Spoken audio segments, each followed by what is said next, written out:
శుక్లాంబరధరం విష్ణుం శశివర్ణం చతుర్భుజం ప్రసన్నవదనం ధ్యాయేత్ సర్వవిఘ్నోపశాంతయేత్. నిన్నటి రోజు ఉపన్యాసంలో రామచంద్రమూర్తి సీతాలక్ష్మణ సహితుడై కొందరు ఋషుల యొక్క ఆశ్రమాన్ని దాటారు. శరభంగ మహర్షి, సుతీక్ష్ణుడు. ఆయన ఆశ్రమాన్ని 2 మాటలు దర్శనం చేశారు. ఒక మాట వెళ్ళి మళ్ళీ 10 సంవత్సరముల తర్వాత మళ్ళీ సుతీక్ష్ణుని యొక్క ఆశ్రమానికి వెళ్ళారు. అలాగే అగస్త్య భ్రాత, ఆయన తక్కువ వారేం కాదు. చాలామంది అగస్త్య భ్రాత అంటే ఏదో తగినంత ప్రాముఖ్యత లేనివారు అని అనుకుంటుంటారు. అలా రామాయణంలో ఎక్కడా ఏం లేదు.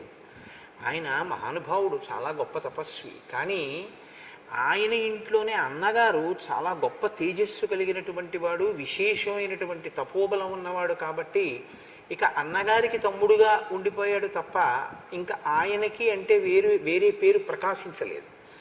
అది దోషం కాదు కూడా, చాలా గొప్ప విషయమే. ఒక ఇంట్లో అన్నగారు చాలా గొప్పవాడైతే ఆ అన్నగారికి తమ్ముడు అని పిలువబడడం చాలా మర్యాదతో కూడుకున్నటువంటి విషయం. తండ్రి గారికి కొడుకు అని చెప్పినా, ఫలానా మామగారికి అల్లుడు అని చెప్పినా, ఫలానా అన్నగారికి కొడుకు అని చెప్పినా దోషం ఏమీ కాదు. అది కీర్తికారకం. తన వంశంలో అటువంటి వారు ఉన్నారు అని చెప్పి, తమకి ఆత్మబంధువులలో అటువంటి వారు ఉన్నారు అని చెప్పి చాలా సంతోషించదగినటువంటి విషయాలలో అదొకటవుతుంది. కాబట్టి మీరు జాగ్రత్తగా గమనిస్తే అరణ్యకాండ ప్రారంభం దగ్గర నుంచి కూడా మీకు ఇక రావణ సంహారం వైపుకి ఋషులు అడుగులు వేయించడం మొదలు పెడతారు రాముణ్ణి. అందుకే ఒక్కొక్క ఋషి చెప్పే మాట రాబోయేటటువంటి కథకి సంబంధించినదై ఉంటుంది. శరభంగుడి దగ్గరికి వెడితే ఇంద్రుడు కనపడతాడు. ఇంద్రుడు రాక్షస సంహారం గురించే రామచంద్రమూర్తికి కావలసిన సమర్థత ఎలా ప్రకాశించాలో శరభంగ మహర్షితో మాట్లాడుతూ ఉంటాడు. రామ, నీ దర్శనం కోసమే నేను ఎదురు చూస్తున్నాను, నీ దర్శనం అయిపోయింది, నేను ఇంకా బ్రహ్మలోకానికి వెళ్ళిపోతున్నాను అని శరభంగ మహర్షి వెళ్ళిపోతారు. సుతీక్ష్ణుడు, ఆయన ఒక ఆశ్చర్యకరమైన మాట ఒకటి అంటాడు. అన్నీ చెప్పి ఆశ్రమం గురించి, ఇక్కడికి అప్పుడప్పుడు లోభ పెట్టడానికి లేళ్ల యొక్క గుంపులు వస్తుంటాయి రామా, జింకలు వస్తుంటాయి అంటాడు. అంటే రాముడు అంటాడు, నాకేం వాటి గురించి పెద్ద చింత లేదు, నా చేతిలో ధనుర్బాణాలు ఉన్నాయంటాడు. నవ్వి ఊరుకుంటాడు సుతీక్ష్ణుడు. కానీ రామాయణ కథలో రాబోయే కాలంలో ఆ జింకయే లోభ పెట్టి రామాయణ కథని ఒక గొప్ప గతికి తిప్పింది. ఋషులు ఒక సర్గలో 2-3 సర్గల్లో ఒక ఘట్టంలో మాట్లాడారు అంటే అరణ్యకాండలో మాట్లాడిన మాటలన్నీ కూడా రామచంద్రమూర్తి యొక్క అవతార ప్రయోజనం వైపుకి అడుగులు వేయిస్తాయి. ఇవన్నీ ఒకెత్తు. అగస్త్య మహర్షి ఇచ్చినటువంటి విష్ణుచాపం ఎక్కడ రామచంద్రమూర్తి ఆశ్రమాన్ని నిర్మాణం చేసుకుని నివసిస్తే అవతార ప్రయోజనం నెరవేరుతుందో అటువంటి ప్రదేశాన్ని పంచవటి నిర్ణయం చేసి చెప్పడం ఒకెత్తు. ఇప్పుడు ఆ పంచవటి ప్రదేశానికి సీతాలక్ష్మణ సహితుడై రాముడు బయలుదేరి వెడుతున్నాడు. వెడుతుంటే ఆయనకి చెట్టు మీద ఒక చాలా పెద్ద శరీరం కలిగినటువంటి పక్షి కనపడింది. అది ఒక పక్షి అంటే పక్షులలో పెద్దదిగా చెప్పబడేటటువంటిది సాధారణంగా గ్రద్ద కాకపోతే ఒక డేగ, రాబందు. అవి తప్ప అంతకన్నా పెద్ద పెద్ద పక్షులు లోకంలో ఎక్కువగా చెట్ల మీద కనపడే ఉండవు. కానీ అసాధారణమైనటువంటి పరిమాణంతో ఉంది ఆ పక్షి. కాబట్టి రాక్షసుడు అనుకున్నాడు ఆయన. రాక్షసుడే పక్షి రూపంలో ఇక్కడ ఉన్నాడు అని, నీవు ఎవరు, ఎందుకు ఇక్కడ ఇలా పక్షి రూపంలో చెట్టు మీద ఉన్నావు అని అడిగాడు.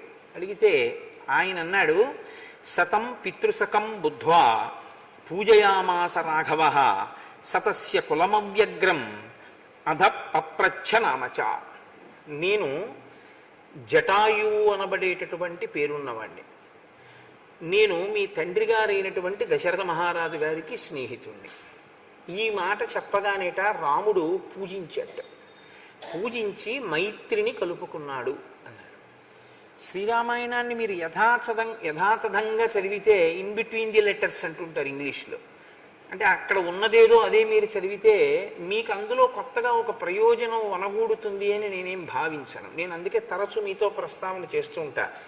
రామాయణం ఒక ధర్మశాస్త్రం. మనిషి తన జీవితాన్ని మెరుగుపరుచుకోవడానికి శ్రీరామాయణంలోంచి ఏ ముత్యాలు ఏరుకోవాలో ఆ ముత్యాలు ఏరుకోవాలి. రాముడు వెంటనే మైత్రి చేయడానికి కారణం ఒక్కటే, నేను మీ తండ్రి గారికి సఖుడను అన్నాడు జటాయువు. తండ్రి గారి స్నేహితుడు అన్న మాట వినపడగానే తండ్రిగానే భావించాడు. నా తండ్రి స్నేహితుడంటే నాకు తండ్రి వంటి వాడే. వెంటనే పూజించాడు రాముడు జటాయువుని. అది పక్షే కావచ్చు, కానీ వెంటనే పూజ చేశాడు. ఇది ఇవాళ లోకంలో లుప్తమైపోతున్నటువంటి ధర్మం. సాధారణంగా తండ్రి గారి స్నేహితులు అన్న వాళ్ళకి అంత గౌరవం ఇవ్వగలిగినటువంటి స్థితిలో అన్ని కుటుంబాల్లోనూ లేదు. తండ్రి గారంటేనే గౌరవం క్షీణించిపోతాము. ఇక తండ్రి గారి స్నేహితులంటే వాళ్ళని మనం గౌరవించేది ఏమిటనేటటువంటి స్థితి కాదు. తండ్రి యందు అసలు ఆ గౌరవం ఉంటే తండ్రి గారి స్నేహితుల్ని గౌరవించడం వస్తుంది. రాముడు తండ్రి గారి స్నేహితుల్ని గౌరవించగలిగాడు అంటే ఆయనకి తండ్రి అన్న మాట మీద ఉన్న గౌరవం అటువంటిది. కాబట్టి ఆయన నీ పుట్టుపూర్వోత్తరాలు ఏమిటి, నీ వంశం ఏమిటి, ఎందుకు నువ్వు ఇలా పక్షి రూపంలో ఇక్కడ ఉన్నావు అని అడిగాడు. శ్రీరామాయణం చాలా ఆశ్చర్యకరమైనటువంటి అమృతస్వరూపమైన ఆది కావ్యం. కేవలం నీ పేరేమిటి అంటే నా పేరు జటాయువు అని ఓ మాట చెప్పచ్చు.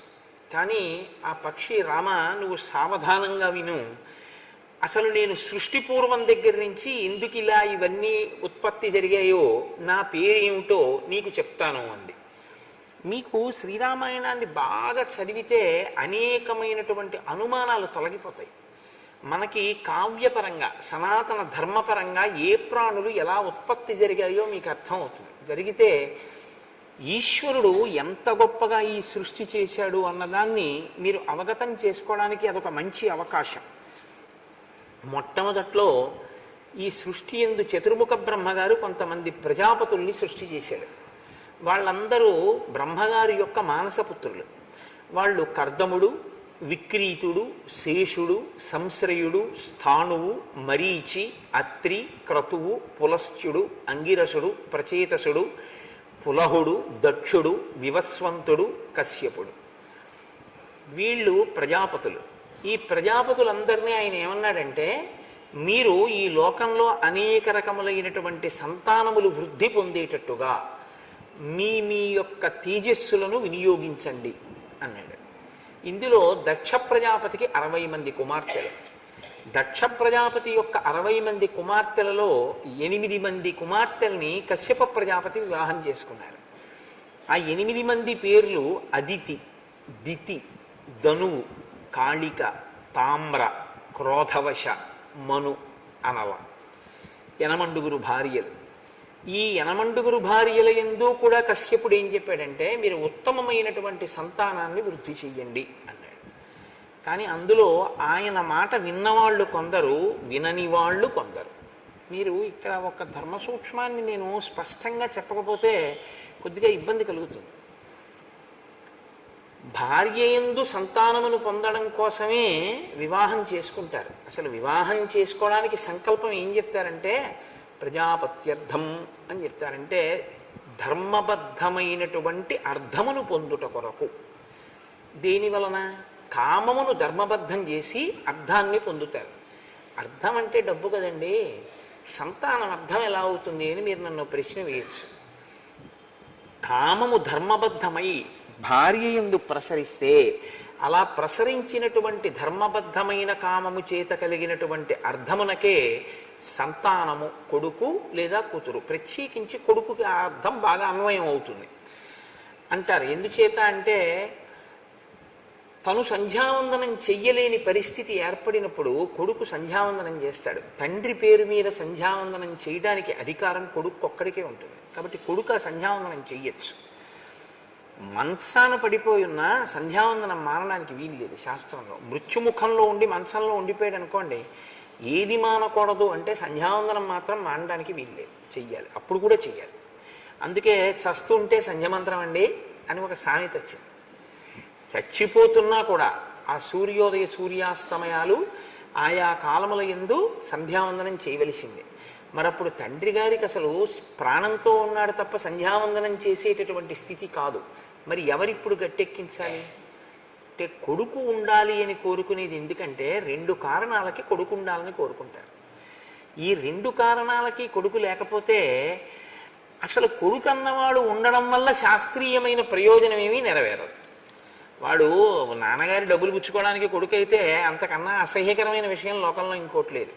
2 ప్రధాన ప్రయోజనాలు ఉంటాయి. 3వ ప్రయోజనం ఒకటి ఉంటుంది, దాన్ని కోరుకోకుండా ఉండడమే మంచిది. ఎవడికి వాడు తరించే ప్రయత్నం చేయాలి కొడుకు మీద ఆధారపడిపోవడం కన్నా. మొదటి 2 ప్రయోజనాలుగా ఏం చెప్పవలసి ఉంటుందంటే, ఒకటి తను సంధ్యావందనం చెయ్యలేని స్థితి కలిగితే, అంటే సంధ్యావందనం చేసేటటువంటి అధికారం ఉన్నవారై ఉన్నప్పుడు కొడుకు తండ్రి పేరు మీద సంధ్యావందనం చెయ్యవలసి ఉంటుంది.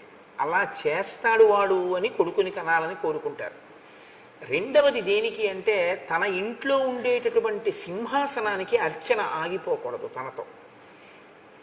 తనతో అర్చన ఆగిపోయింది అనుకోండి, తన తర్వాత ఆ సింహాసనం ఏమవ్వాలి? ఇంకా ఆ గోత్రనామాలతో అర్చన చేసేవాళ్ళు ఎవరు లేరు, కొడుకులు లేరు. కాబట్టి ఆ సింహాసనానికి అర్చన ఆగిపోతుంది అక్కడతోటి. కాబట్టి పరంపరాగతంగా వస్తున్నటువంటి సింహాసనానికి అర్చన ఆగిపోకుండా ఉండడం కోసం కొడుకు కావాలి అని కోరుకుంటారు. 3వ ప్రయోజనం అనుషంగిక ప్రయోజనం, దానికి పెద్ద విలువ ఇవ్వద్దు అని నేను మీతో మనవి చేయడానికి ఒక కారణం ఉంది. 3వది ఆయన పుత్రుడై ఉంటాడు అని నమ్మాలి. ఎందుకంటే తండ్రి శరీరం పడిపోయిన తర్వాత ఆయన గయ వెళ్ళి శ్రాద్ధం పెడతాడు అని. కానీ వాడు పెడతాడు అని మీరు నమ్ము కూర్చుంటే వాడు పెట్టకపోతే, కాబట్టి మనం ఓపిక ఉండగా మనం జాగ్రత్త పడ్డం మనకి మంచిది. వాడు పెడితే మంచిది, పెట్టకపోయినా మనంతటా మనం జాగ్రత్త పడ్డం మంచిది. దంతంబుల్ పడనప్పుడే తనువుయందారూఢియున్నప్పుడే కాంతాసంగము రోయనప్పుడే జరాక్రాంతంబు కానప్పుడే వింతల్ మేన చెరించునప్పుడే కురుల్ వెల్వెల్ల కానప్పుడే చింతింపన్వల మీ పదాంబుజములన్ శ్రీకాళహస్తీశ్వర అంటాడు ధూర్జటి. నిజంగా ధూర్జటి కాళహస్తీశ్వర శతకం లాంటి గ్రంథం అద్భుతం. ఎవరైనా ఈశ్వరుణ్ణి స్తోత్రం చేస్తారు, ధూర్జటి అలా కాదు. ఈశ్వరుడి దగ్గరికి వెళ్ళి తన బలహీనతలు చెప్పుకున్నాడు. ఈశ్వర, నన్ను ఎలా గట్టెక్కిస్తావయ్యా అన్నాడు. వివిధ సందర్భాలలో మనిషికి ఉండేటటువంటి బలహీనతలు ఈశ్వరుడి దగ్గరికి వెళ్ళి చెప్పడం మీరు ఎవరి విషయంలో చూడరు. ఈశ్వరుడి దగ్గర కూడా తను చాలా పవిత్రుల్లా నటిస్తాడంతే తప్పు చేసి. ధూర్జట అలా కాదు, ఈశ్వరుడి దగ్గరికి వెళ్ళి తన తప్పు చెప్పుకున్నాడు. ఎంత గొప్పగా చెప్పుకున్నాడంటే, వేశ్యల యొక్క సుఖాన్ని అనుభవించి అనుభవించి వాళ్ళు గిల్లితే ఈ శరీరం అంతా కాయలు కాసింది ఈశ్వర, అయినా నాకు ఇంకా కామం తీరలేదు, ఈ కామం తీరేటట్టుగా నువ్వు నన్ను అనుగ్రహించవా అన్నాడు. తమ కంబొప్ప పరంగనాజనుల పరద్రవ్యంబులను మృత్యులింగ మహోద్యోగము చేయునెం మనము దానింపట్టి వైరాగ్య పాశంబులను చుట్టి బిగించి నీ చరణస్తంభంబునన్ కట్టివైచి ముదంబెన్నడు కల్గజేయ కదవో శ్రీకాళహస్తీశ్వర అంటాడు. ఏమి పద్యాలో, ఒక్కొక్క పద్యం అమృత భాండం నిజంగా. అందులో నాకైతే చాలా గొప్పగా అనిపించేది ఏమిటంటే, ఆయనకి ఎంత తత్వం అర్థమైందో కానీ నిజంగా, ఆలంచును మెడకట్టి దానికి అపత్యశ్రేణి కల్పించి బాలవ్రాతము నిచ్చిపుచ్చుకొని సంబంధంబు కావించి అంటాడు. ఈశ్వర, నన్ను ఇలా కట్టేశావయ్యా, ఎంత చమత్కారంగా కట్టావంటాడు. సరే, ఇప్పుడు మళ్ళీ కాళహస్తీశ్వర శతకంలోకి లోపలికి ఎందుకు కానండి. కాబట్టి ఇప్పుడు కొడుకులు ఉండాలి అని కోరుకోవలసినటువంటి అవసరం ఎందుకు కలుగుతుంది అని మీకు నేను చెప్పాను. అయితే ప్రజాపత్యర్థం అని కదా అడుగుతాం, బిడ్డల కొరకు కదా, కామాన్ని ధర్మబద్ధం చేసి అర్థంగా సంతానాన్ని పొందుతాం. ఎందుకంటే వాడు ఇదిగో ఈ ఉద్ధరణ చేస్తాడు అని. కానీ వాడలా చేయకపోతే అది వేరు విషయం. కానీ సత్పుత్రుడన్నవాడు కలగడానికి శాస్త్రంలో ఒక మర్యాద ఉంది. ఎట్టి పరిస్థితులలోనూ కూడా సాయంకాలపు అసుర సంధ్య వేళలో భార్యా సంగమం చేయకూడదు, పరమనిషిద్ధం. ఎందుచేతనంటే సాయంకాలపు అసుర సంధ్య వేళలో భార్యా సంగమం చేయడం వల్ల కానీ బిడ్డలు పుడితే వాడు ఆ వంశంలో పైన పరమపుణ్యాత్ములై అశ్వమేధాది యాగములు చేసిన వాళ్ళు కూడా తలకిందులుగా నేల మీద పడిపోయేటంతటి దురాత్ముడవుతాడు. వాడు లోక కంటకుడవుతాడు, లోకాన్నంతటినీ బాధ పెట్టేవాడవుతాడు. శాస్త్రం అలాగే మాట్లాడుతుంది. భాగవతంలో హిరణ్యాక్ష హిరణ్యకశిపులు పుట్టడానికి కారణం ఇదే చెప్తారు కశ్యప ప్రజాపతి దితి విషయంలో. అసుర సంధ్య వేళ సంగమించినటువంటి కారణం చేతనే ఆ విశ్వవసో బ్రహ్మకి ఆ తర్వాత కైకసికి వాళ్ళిద్దరికీ కలిపి దారుణమైన సంతానం కలిగారు. కైకసి రాకూడని సమయంలో వచ్చింది విశ్వవసో బ్రహ్మ దగ్గరికి. వచ్చి బొటనవేలిని నేల మీద రాస్తూ నిలబడింది. నిలబడితే ఆయన త్రికాలజ్ఞుడు మహానుభావుడు విశ్వవసో బ్రహ్మ. నువ్వు ఎందుకు వచ్చావని అడిగాడు. నేను కొంత చెప్పగలను, అంతకన్నా ఆడదాన్ని మనసు విప్పి ఏం చెప్పగలను, నీ వలన కుబేరుడు జన్మించాడు, అంతటి తేజోమూర్తులైన బిడ్డల కొరకు నీ వద్దకు వచ్చాను, నీ తేజస్సు చేత నాకు అటువంటి బిడ్డలు కావాలన్నాడు. ఆయన అన్నాడు, నువ్వు రాకూడని వేళలో వచ్చావు, అందుకే నీకు పుట్టేటటువంటి వాళ్ళు లోకకంటకులైన సంతానమే కలుగుతారు. అందుకని మొదట పుట్టినటువంటి రావణాసురుడు అటువంటి వాడే, రెండవ పర్యాయం పుట్టినటువంటి కుంభకర్ణుడు అటువంటి వాడే, మూడవదిగా జన్మించినటువంటి శూర్పణక అటువంటిదే. అప్పటికి వేళ దాటి చీకటి పడింది కాబట్టి నాలుగవ వాడు మాత్రం విభీషణుడు ధర్మాత్ముడు జన్మించాడు. కాబట్టి భార్య అన్నంత మాత్రం చేత ఉత్తమ సంతానం పొందుతుంది అని చెప్పడం కుదరదు. ఎందుకనంటే సంగమ సమయం కూడా చాలా ప్రాధాన్యాన్ని సంతరించుకుంటుంది శాస్త్రంలో. భార్య యందు నిక్షేపించకూడనటువంటి సమయంలో తేజస్సుని నిక్షేపిస్తే వాడు లోకకంటకుడు అయిపోతాడు. ఎందుకంటే అది ఉగ్రవేళ అంటారు. అందులో ఆయన చెప్తాడు కూడా కశ్యప ప్రజాపతి, ఈ ఉగ్రవేళ రమించుట ఒప్పు కాదు అంటాడు. అయినా సరే ఆవిడ విందది వేరు విషయం అనుకోండి. భాగవతంలో హిరణ్యాక్ష హిరణ్యకశిపులు మొదలైన వారి జనన వృత్తాంతంలో చెప్తారు ఆ విషయాన్ని. కాబట్టి కొందరు భార్యలు విన్నారు ఆయన మాట, కొందరు భార్యలు ఆయన మాట వినలేదు. మరి కశ్యపుడు ఎందుకు పట్టించుకోడు అంటే, కశ్యపుడు బ్రహ్మతేజస్సు కలిగిన వాడు, ఆయన మహానుభావుడు ప్రజాపతి, ఆయన కర్తవ్యాన్ని ఆయన నిర్వహిస్తాడు. చెప్తాడు ఒకసారి, వినలేదనుకోండి మీ కర్మ అనుభవించండి అని చెప్తాడు. కాబట్టి కశ్యప ప్రజాపతి తేజస్సుకే పుడతారు యనమండుగురికి పిల్లలు, కానీ యనమండుగురి పిల్లలు ఒక్కలా ఉండరు. అది కారణం. ఇది మీరు ఈ రహస్యాన్ని పట్టుకోవాలి. శ్రీరామాయణంలో జటాయువు మాట్లాడాడంటే అనవసరంగా మాట్లాడలేదు, అందులో చాలా పెద్ద ధర్మ సూక్ష్మాన్ని బిగించాడు. అందరూ దక్ష ప్రజాపతి కుమార్తెలైన యనమండుగురు కశ్యప ప్రజాపతి భార్యలు, అందరి సంతానము ఒకలాంటి వాళ్ళు కలగలేదు. మొదటి భార్య అదితి. మొదటి భార్య అన్నమాట ఎందుకు వాడాలి? యనమండుగురులో ఒకటి అదితి. అదితికి 12 ఆదిత్యులు అంటే ద్వాదశాదిత్యులు ఆమె బిడ్డలు, యనమండుగురు వసువులు ఆమె బిడ్డలు, 11 రుద్రులు ఏకాదశ రుద్రులు ఆమె బిడ్డలు, 2 అశ్వినులు అశ్వినీ దేవత. ధనువుకి హయగ్రీవుడు జన్మించాడు, కాళికకి నరకుడు కాలకుడు అనబడేటటువంటి 2 జన్మించారు, తామ్ర అనబడేటటువంటి ఆవిడికి 5 ఆడపిల్లలు పుట్టారు. క్రౌంచి, భాసి, స్వేని, ధృతరాస్త్రి, శుకి. క్రోధవశ ఈవిడికి ఆ క్రోధవశ అనబడేటటువంటి తల్లికి 10 మంది కూతుళ్ళు పుట్టారు. మను అనబడేటటువంటి ఆవిడికి మనుష్య జాతి అంతా ఆవిడికే జన్మించారు. అందుకే మనందరం కూడా ఎవరి సంతానం అంటే, మనందరం కూడా కశ్యప ప్రజాపతి యొక్క సంతానంలోకి వస్తాం. మనుష్యులందరూ కశ్యప ప్రజాపతి యొక్క భార్య యందు ఉత్పాదింపబడ్డారు. అనలా ఈవిడికి ఫలవృక్షములన్నీ కూడా ఆవిడ యొక్క సంతానంగానే జన్మించాయి. ఇందులో మళ్ళీ చిత్రం ఏమిటంటే, తామ్రకి జన్మించినటువంటి 5 ఆడపిల్లల క్రౌంచి, భాసి, స్వేని, ధృతరాష్ట్రి, శుకి అనబడే వాళ్ళల్లో క్రౌంచికి గుడ్లగూబలు పుట్టాయి, భాసికి భాసపక్షులు పుట్టాయి, శ్వేనికి డేగలు గ్రద్దలు పుట్టాయి, ధృతరాష్ట్రికి హంసలు పుట్టాయి, శుకికి నత అన్న కూతురు, నతకి వినత అన్న కూతురు, వినతకి గరుడు అరుణుడు అని 2 కొడుకులు, అరుణుడికి సంపాతి జటాయువు 2 బిడ్డలు. అందులో నేను సంపాతి తమ్ముడు జటాయువుని. ఇందులో మళ్ళీ చిత్రం ఏమిటంటే, ఈ వచ్చినటువంటి వాళ్ళల్లో క్రోధవశ అనబడేటటువంటి ఆవిడికి కశ్యప ప్రజాపతి భార్యలలో క్రోధవశకి 10 మంది కుమార్తెలు జన్మించారు.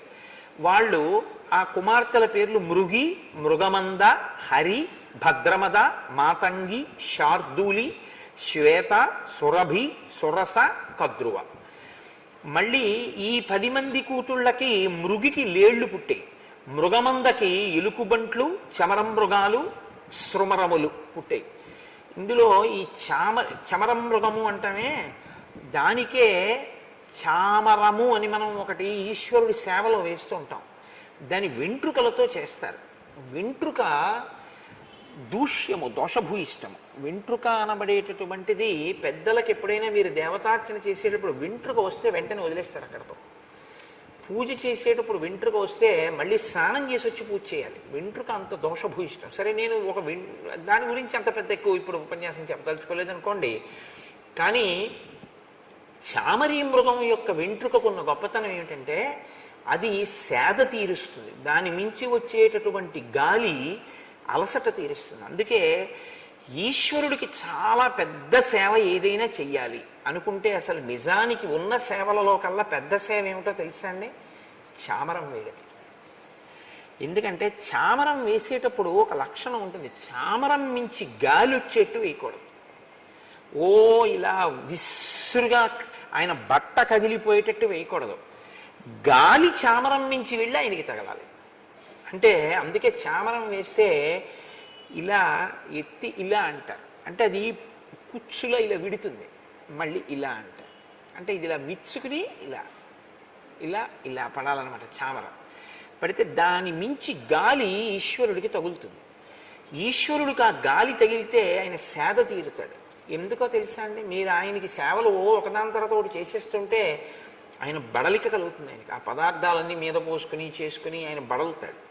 అందులో మంత్రం క్రియ రెండూ కానీ ఒకదాని పక్కన ఒకటి సరిగ్గా జరగకుండా వేగంగా జరిగిపోతున్నాయి అనుకోండి, చాలా అసహ్యంగా ఉంటుంది ఈశ్వరుడికి కూడా.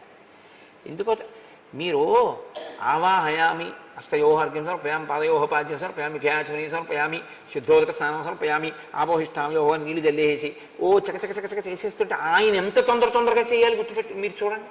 ఇలా కాళ్ళు పెట్టేసి గవ్వ కాళ్ళు కడిగించి ఇలా చేపెట్టి నీళ్లు పట్టేసుకుని ఇలా తాగేసి గవ్వ స్నానం ఒళ్ళు తుడిచేసుకుని జంజం చేసుకుని ఏమిటి ఆయన కర్మ? అసహ్యించుకుంటాడు ఆయన. ఎందుకు ఆ పూజ నువ్వు? అందుకే 3 ఏకం అవ్వాలని చెప్తారు పూజలో. వాక్కు, మంత్రము ఆగాలి ఉపచారానికి, క్రియ మీరు చేసేటటువంటి క్రియ మంత్రము రెండూ కలవాలి. వాక్కు మంత్రము, వాక్యే మంత్రము నోటితో పలుకుతాం కాబట్టి మంత్రము, మీరు చేసేటటువంటి ఉపచారము, ఉపచారమునకు అనుగుణంగా పడవలసినటువంటి పదార్థం. ఎలా పడాలో అలా పడాలి పదార్థం. అభిషేకం చేస్తున్నానని చెప్పి ఉద్ధరిని పెట్టి చేయకూడదు. అభిషేకం చేస్తే ధారగానే చెయ్యాలి. అందుకే ధారాపాత్ర పెడతారు. అంతేగాని ఉద్ధరిళ్ళు పట్టుకుని నీళ్లు పోయకూడదు. ఈశ్వరుడికి అభిషేకం జరుగుతుంటే ధార కిందే పోయాలి. కాబట్టి ఏది ఎలా చెయ్యాలో అలా చేసి మీరు ఇక్కడ చూడాలి. ఈశ్వరుని యొక్క ఉపచారాన్ని ఇక్కడ చూస్తే మంత్రం ఆగుతుంది. ఇక్కడ మీరు చూడలేదనుకోండి, మంత్రం ఆగలేదు అంటే కారణం ఏంటంటే వాడికి అసలు లోపల వాడు చూడటం లేదు అని గుర్తు. వాడు యాంత్రికంగా మంత్రం చెప్తున్నాడని గుర్తు. అంటే అతనికి అసలు ఏమీ దాని మీద శ్రద్ధ లేదు అని గుర్తు. ఏమిటో తెలుసా అండి? ఎక్కడ దొరికిపోతుందో తెలుసా మంత్రం? నైవేద్యం దగ్గర దొరికిపోతుంది. ఎందుకంటే మీరు నైవేద్యం పెట్టారనుకోండి, మధ్యే మధ్యే పానీయం సమర్పయామి అని ఒక మంత్రం ఉంది. మధ్యే మధ్యే పానీయం సమర్పయామి అంటే ఏమిటి అర్థం? మధ్యలో నీళ్లు తాగు అని. స్వామి వెక్కిళ్ళు వస్తాయి గబగబా తినకండి, కొంచెం మధ్యలో నీళ్లు పుచ్చుకోండి అని. మధ్యలో నీళ్లు పుచ్చుకోండి అని మీరు చెప్తే మీరు ఉద్ధరిడితో నీళ్లు విడిచిపెట్టి ఏం చేయవలసి ఉంటుంది? ఆగాలి. ఎందుకు ఆగాలి? అయిపోలేదు భోజనం. ఆయన మంచినీళ్ళు తాగి మళ్ళీ తింటారు పెరుగు అన్నం అంటే మీకు ఇక్కడ కనపడాలి. ఇంకా ఆయన తింటున్నారు అన్న విషయాన్ని మీరు అనుభవించాలి. అయిపోయింది భోజనం. ఇప్పుడు ఉత్తరాపోసనం సమర్పయామి. ఉత్తరాపోసనం సమర్పయామి తాగాలా? కనీసం ఇలా నోటి దగ్గర పెట్టుకుని 2 గుటకలు వేయడం అన్నా మీకు కనపడాలా? ఆ తాగడం కనపడితే మీరు ధ్యానావస్థ యందు మమేకం చెందుతారు. ఒక బంగారు పాత్రలో మీరు శుద్ధ జలాన్ని ఇస్తే ఈశ్వరుడు ఇలా పట్టుకున్నాడు అనుకోండి, ఆయన వేళ్ల మీద ఉంగరాల మెరుపులు మీకు బంగారు పాత్ర మీద కనపడాలి. ఆయన ఇలా నోట్లో పెట్టుకుంటే ఆయన కింది పిరివి మీకు కనపడాలి. ఎందుకంటే మీరు చూడండి, మీరు ఎప్పుడైనా మీ బిడ్డలకి మంచినీళ్ళు ఇచ్చి చూడండి. ఇలా నోట్లో పెట్టుకు తాగుతుంటే తలెత్తుతారు ఇలాగ. తలెత్తినప్పుడు మీరు చూస్తే కింది పెదివి కనపడుతుంది తాగేటప్పుడు ఎప్పుడూ కూడా. కింది పెదివి తడుస్తూ ఇక్కడ కదలిక కనపడుతుంది గుటకలు పడుతున్నప్పుడు. అది మిమ్మల్ని దర్శనం చేయమని ఆ మంత్రానికి అర్థం.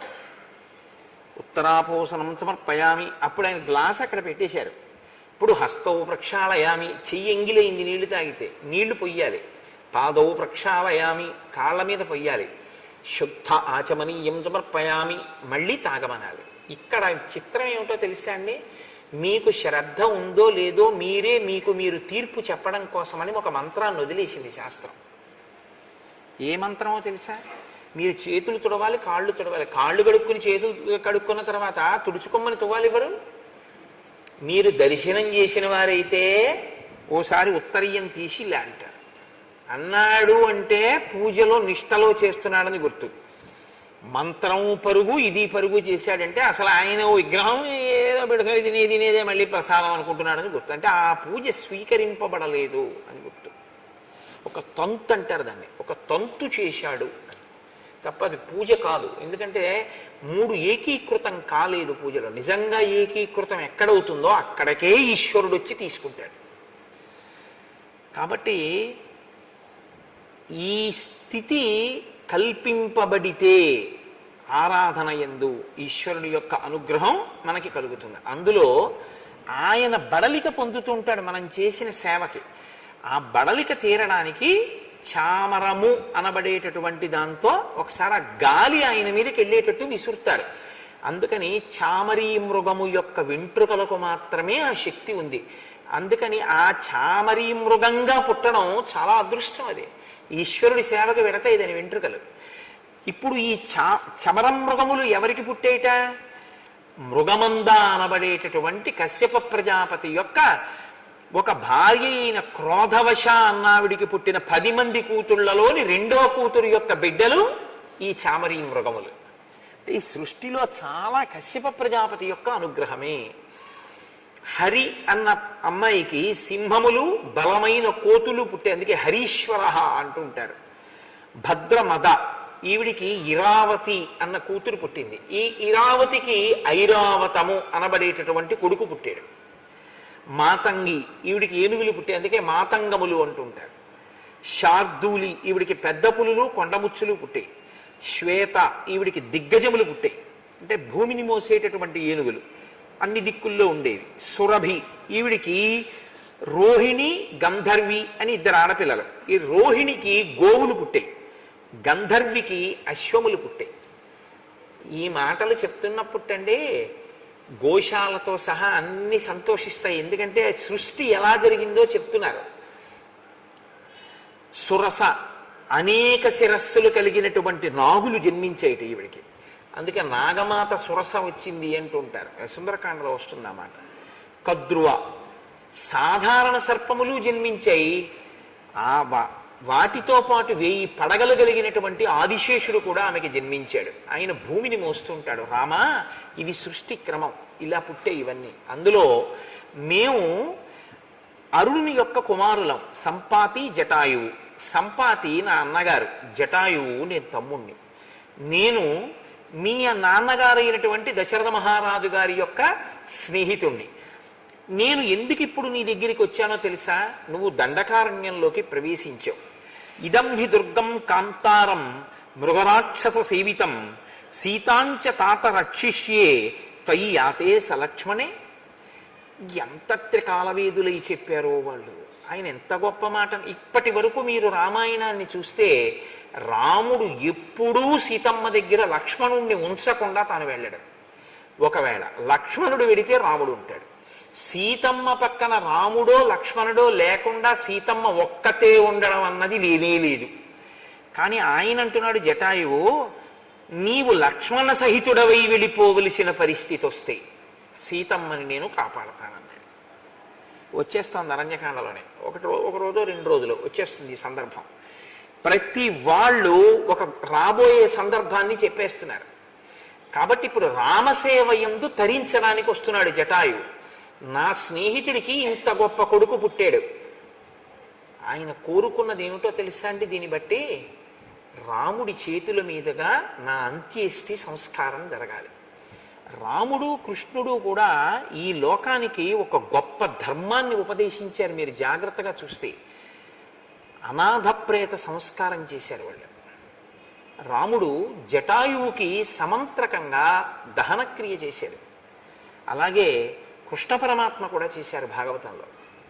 కాబట్టి రామకృష్ణులు ఇద్దరూ కూడా అనాథ ప్రేత సంస్కారం అన్నది ఎంత గొప్పదో, మనం చెయ్యవలసినటువంటి చాలా గొప్ప ధర్మాల్లో అది ఎంత గొప్పదో మనకి చూపించారు. కాబట్టి రామ, నేను పెద్దవాడిని అయిపోయాను, ఎలాగో వెళ్ళిపోతాను, వెళ్ళిపోయింది ఏదో నీ సేవలో వెళ్ళిపోతాను, వెళ్ళిపోయి రామాయణాన్ని రావణుడు సీతాపహరణం చేస్తే ఈ వార్తని చెప్పేటటువంటి ఏకైక సాక్షిగా మిగిలి నీ సేవలో నేను మరణిస్తాను, నీ వలన అంత్యేష్టి సంస్కారాన్ని పొందుతాను అని జటాయువు సంకల్పం చేసుకున్నాడు. లేకపోతే ఈ మాట ఎందుకు వస్తుంది నోటి వెంట? నీవు లక్ష్మణ సహితుడవై వెళ్ళిపోతే నేను సీతమ్మని కాపాడతాను, కాబట్టి నేను కూడా మీతో ఉంటాను అంటే సతత్ర సీతాం పరిదాయ మైథిలీం సహైవ తేనాతి బలేన పక్షిణ జగామతాం పంచవటీం సలక్ష్మణో రిపూన్ దిదక్షన్ శలభా నివానవ. శ్రీరాముడు పంచవటికి వెళ్ళి సీతమ్మ తల్లి యొక్క రక్షణ బాధ్యతని జటాయువు యందు పెట్టేట. ఓ జటాయు పక్షి, నీవు సీతమ్మ తల్లి యొక్క రక్షణ ఏమరపాటు లేకుండా జాగ్రత్తగా చూస్తుండు అని మహర్షి అంటారు. రిపూన్ దిదక్షన్ శలభా నివానలహ. ఇంకా అగ్నిహోత్రంలోకి వచ్చి మిడతలు ఎలా పడిపోతాయో అలా రాక్షసులు తెగటారిపోయేటటువంటి సమయం ఆసన్నమై రాముడు అక్కడ ఉన్నటువంటి ఆ పర్ణశాలని, ఆ ఆశ్రమ ప్రాంతాన్ని, పంచవటీ ప్రాంతాన్ని చేరుకున్నాడు అంటారు. ఇప్పుడు ఋతువు మారింది, అక్కడ పర్ణశాల నిర్మాణం చేసుకోవాలి. ఆ పర్ణశాల నిర్మాణం చేసుకోవలసినటువంటి పంచవటీ ప్రాంతాన్ని చేరి రాముడు అంటాడు, ఒక ప్రాంతాన్ని చూడగానే అది అసలు నివాసయోగ్యమైనటువంటి ప్రదేశం ఎలా ఉండాలో చెప్తాడు రాముడు. అసలు రామాయణంలో ఉండని ధర్మ సూక్ష్మం ఉండదండి. ఆయన అంటాడు, ఇక్కడ సర్పములు ఎక్కువగా తిరుగుతున్నాయి, మృగములు ఎక్కువగా తిరుగుతున్నాయి, రెండూ ప్రమాదకరమే. కాబట్టి ఇప్పుడు నలుచదరముగా ఉన్నటువంటి స్థలం మనకి కావాలి. నలుచదరంగా ఉన్న స్థలం మీద నువ్వు కట్టేటటువంటి పర్ణశాల లక్ష్మణ విశాలంగా ఉన్నది మనం కట్టుకోవాలి. ఎందుకో తెలుసా? విశాలంగా ఉంటే తప్ప రమతే యత్ర వైదేహి త్వమహం చైవ లక్ష్మణ తదృశో దృశ్యతాం దేశ సన్నికృష్ట జలాశయ. సీతమ్మ తల్లి ఆ పర్ణశాలలోనే తిరగాలి, ఆవిడ తిరగడానికి సరిపోవాలి ఆ పర్ణశాల, ఆవిడికి సౌకర్యంగా ఉండాలి. నేను తిరగాలి, నాకు సౌకర్యంగా ఉండాలి. నువ్వు తిరగాలి, నీకు సౌకర్యంగా ఉండాలి. వీటితో పాటు అగ్నిహోత్రం చేసుకునేటటువంటి అగ్నిశాలలు ఉండాలి. వేది అంటే దేవతార్చన చేయడానికి పెట్టుకోవలసినటువంటి వేదికా నిర్మాణం ఉండాలి. ఇల్లు కట్టుకోవడానికి స్థలం బాగుంది కదా అనుకుంటే నీళ్లు తెచ్చుకోవడానికి చాలా ఇబ్బంది కలిగే చోట ఇల్లు కట్టుకోకూడదు. ఎంత పెద్ద మాట అన్నాడో చూడండి. ఇల్లు కట్టుకుని మంచినీళ్లు మాత్రం రోజు ఎక్కడికో 5 కిలోమీటర్లు వెళ్ళి ఓ డబ్బాతో నీళ్లు తెచ్చుకోవలసినటువంటి స్థితి ఉందనుకోండి, ఆ ఇల్లు ఎంత బాగుండనివ్వండి, ఆ ఇంట్లో సుఖం ఉండదు. ఎందుకంటే తాగి నీరు దొరకకపోతే, స్నానం చేయడానికి నీళ్లు లేకపోతే ఇంకా ధర్మం ఏం నిలబడుతుందండి? సంధ్యావందనం ఎలా చేస్తారు మీరు? అర్ఘ్యం ఎలా ఇస్తారు? నేను మీతో ఒకసారి ప్రస్తావన చేశాను, ఈ నీటి యొక్క సౌకర్యం ఎందుకు ఉండాలని అంటుంటారు అన్న దాని గురించి. ఆ తిరుక్కురల్లో తమిళ కవి కూడా ఇదే ప్రతిపాదన చేస్తుంటారు ఆ నీటి గురించి. కాబట్టి రమతే యత్ర వైదేహి త్వమహం చైవ లక్ష్మణ తాదృశో దృశ్యతాం దేశ సన్నికృష్ట జలాశయ. నీళ్లు ఉండాలి. ఇంటి ముందు మామిడి చెట్టు, పనస చెట్టు, పున్నాగ చెట్టు, ఇటువంటి దేవతా వృక్షములు కొన్ని ఉండాలి. ఇంటి ముందు ఉండవలసినటువంటి చెట్లు కొన్ని ఉంటాయి, వాటిని దేవతా వృక్షములు అంటారు. వాటికి స్థల నిర్ణయం లేదు, అవి ఇక్కడ ఉండొచ్చా ఇక్కడ ఉండకూడదా అని లేదు, అవి దేవతా వృక్షములు, ఎక్కడైనా ఉండొచ్చు ఇంట్లో. అటువంటి చెట్లు ఉండాలన్నాడు. ఎందుకని? ఓ పుణ్యాహవాచనం చేసుకోవాలనుకోండి, మామిడి కొమ్మ కావాలి. ఇంట్లో ఓ శుభకార్యం అన్నారనుకోండి, ఓ మామిడి మంట కట్టుకోవాలి. ఓ వరలక్ష్మీ వ్రతం అనుకోండి, ఓ మామిడి తోరణం కట్టుకోవాలి. లేకపోతే ఓ మహాశివరాత్రి వచ్చిందనుకోండి, గడపకో మామిడి తోరణం కట్టుకోవాలి. పై గడపని లక్ష్మీ కమ్మి అంటారు. లక్ష్మీ కమ్మి అంటే ఇంట్లో ఉన్నటువంటి యజమాని యొక్క వైభవం ఎవరు నిర్ణయం చేస్తారంటే భార్య నిర్ణయం చేస్తుంది. ఇంటి రాజద్వారపు పై కమ్మి నిర్ణయం చేస్తుంది. కింది కమ్మికి పసుపు రాస్తాం కానీ తోరణం దేనికి కడతాం? పై కమ్మికే. ఇంట్లో శుభమని గుర్తేమిటంటే పై కమ్మికి కట్టేటటువంటి తోరణం. అందుకే పై కమ్మి అలంకృతం అయి ఉండాలి ఎప్పుడు ఇంటికి. అది ఎప్పుడు తోరణంతోటో ఒక పూలదండతోటో ఒక భగవన్మూర్తితోటో ఉండాలి రాజద్వారం. ఎప్పుడు దాని కింద నుంచి వెళ్ళేటట్లుగా ఉండాలి ఎవరైనా లోపలికి వచ్చేవాళ్ళు. కాబట్టి లక్ష్మణ మనకి ఈ సౌకర్యాలన్నీ ఉండేటట్టుగా చూడు, అటువంటి చోట ఇల్లు కట్టు అంటే లక్ష్మణుడు అన్నాడు, అయ్య బాబు ఇదేంటి, ఇవన్నీ ఎక్కడ చూడను, ఇవన్నీ ఎక్కడ కట్టను రామా, ఇదేమిటి ఇది అనలేదు. ఆయన అన్నాడు, పరవానస్మి కాకుత్స త్వయివర్ష శతం స్థితే స్వయంతు రుచిరే దేశే క్రియతామితి మాంవద. రామ మీరు 100 సంవత్సరములు కూడా సంతోషంగా అలాగే ఉండి నా చేత సేవలు అందుకోవాలి. నేనుగా ఇల్లు కట్టడం ఏమిటి, నేను ఎప్పుడూ నీ సేవకుడను. నీకు నచ్చిన ప్రదేశాన్ని చూపించి ఇలా కట్టు అని నువ్వు చెప్తే నీ సంకల్పము ఆ ఇల్లుగా వస్తుంది. ఇది నాకైతే అనిపిస్తుంది ఈ శ్లోకం గురించి. నేను ఒకనకొకప్పుడు ఇల్లు కట్టుకుని గృహప్రవేశం చేస్తే ఈ శ్లోకమే వేసుకున్నాను కూడా శుభలేఖ మీద. మనం ఇల్లు కట్టుకుంటున్నాం అంటాం. ఈశ్వర నువ్వు నాకు ఈ స్థలాన్ని చూపించి ఒక ఇల్లు అనేటటువంటిది ఇక్కడ కట్టించి సంకల్పంలో స్వగృహే అని చెప్పుకునేటటువంటి అదృష్టాన్ని నాకు కల్పిస్తున్నావు. కానీ ఈ స్థలము ఈ ఇల్లు నీవైనవి సేవకుడనైన నా చేత కట్టించి వీడు కట్టాడన్న కీర్తిని నాకు ఇప్పిస్తున్నావు. ఇది ఎంత గొప్ప మాట చూడండి. నిజంగా లక్ష్మణుడి యొక్క భక్తి మీకు అక్కడ కనపడుతుంది. అందుకనే ఆయన లక్ష్మణుడు అయ్యాడు. అంటే ఇలా కట్టు గదులు, ఇలా కట్టు పర్ణశాల.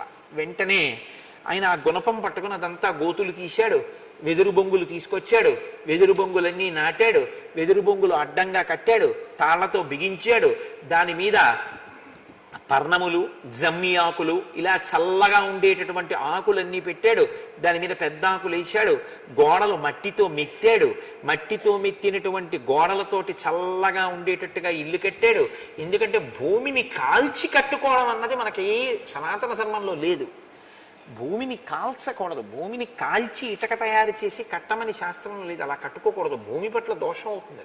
అందుకే పూర్వం ఇళ్ళన్నీ మట్టితో అలుక్కోవడం, దాని మీద పేడతో అలుక్కోవడం, చక్కగా ముగ్గులు పెట్టుకోవడం అలా ఉండేవి పూర్వం. ఇప్పుడు అసలు చూద్దామన్నా ఎక్కడా కనపట్టలేదు. అంతవరకు ఎందుకు, తపస్సు చేసేవాళ్ళు కూడా అలాంటి ఇళ్లలో ఉండట్లేదు ఇప్పుడు. అటువంటి పర్ణశాల మీకు తపస్సు చేసేవాళ్ళు కూడా ఉంటున్నారా అంటే తపస్సు చేసేవాళ్ళు అలా ఉండేటటువంటి ప్రదేశాలు కూడా కనపడడం తక్కువ.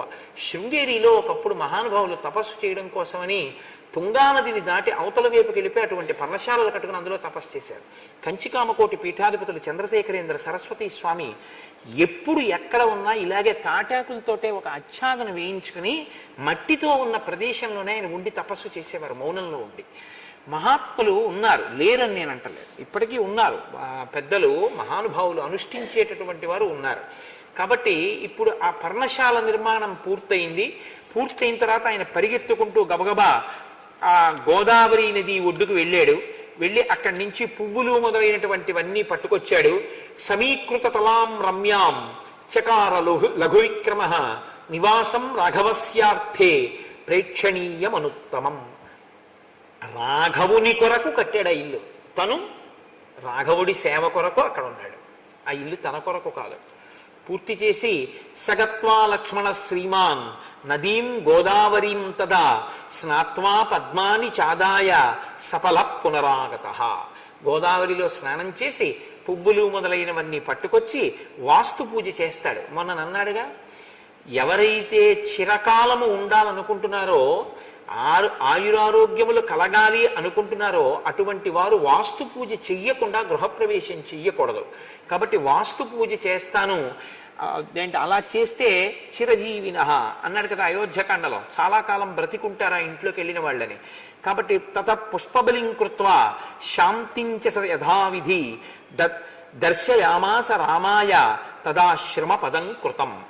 అక్కడ రాముడు ఆ లక్ష్మణుడు తీసుకొచ్చినటువంటి గోదావరి జలాలతోటి పుష్పాలతోటి ఫలాలతోటి శాంతి కార్యాన్ని పూర్తి చేసి వాస్తు పూజ పూర్తి చేసి చక్కగా రాముడు సీతాసహితుడై ఆ పర్ణశాలలో ప్రవేశించి సంతోషంగా ఉంటూ లోపలికి వెళ్ళగానే లక్ష్మణుణ్ణి పిలిచి ఒక మాట అన్నాడు.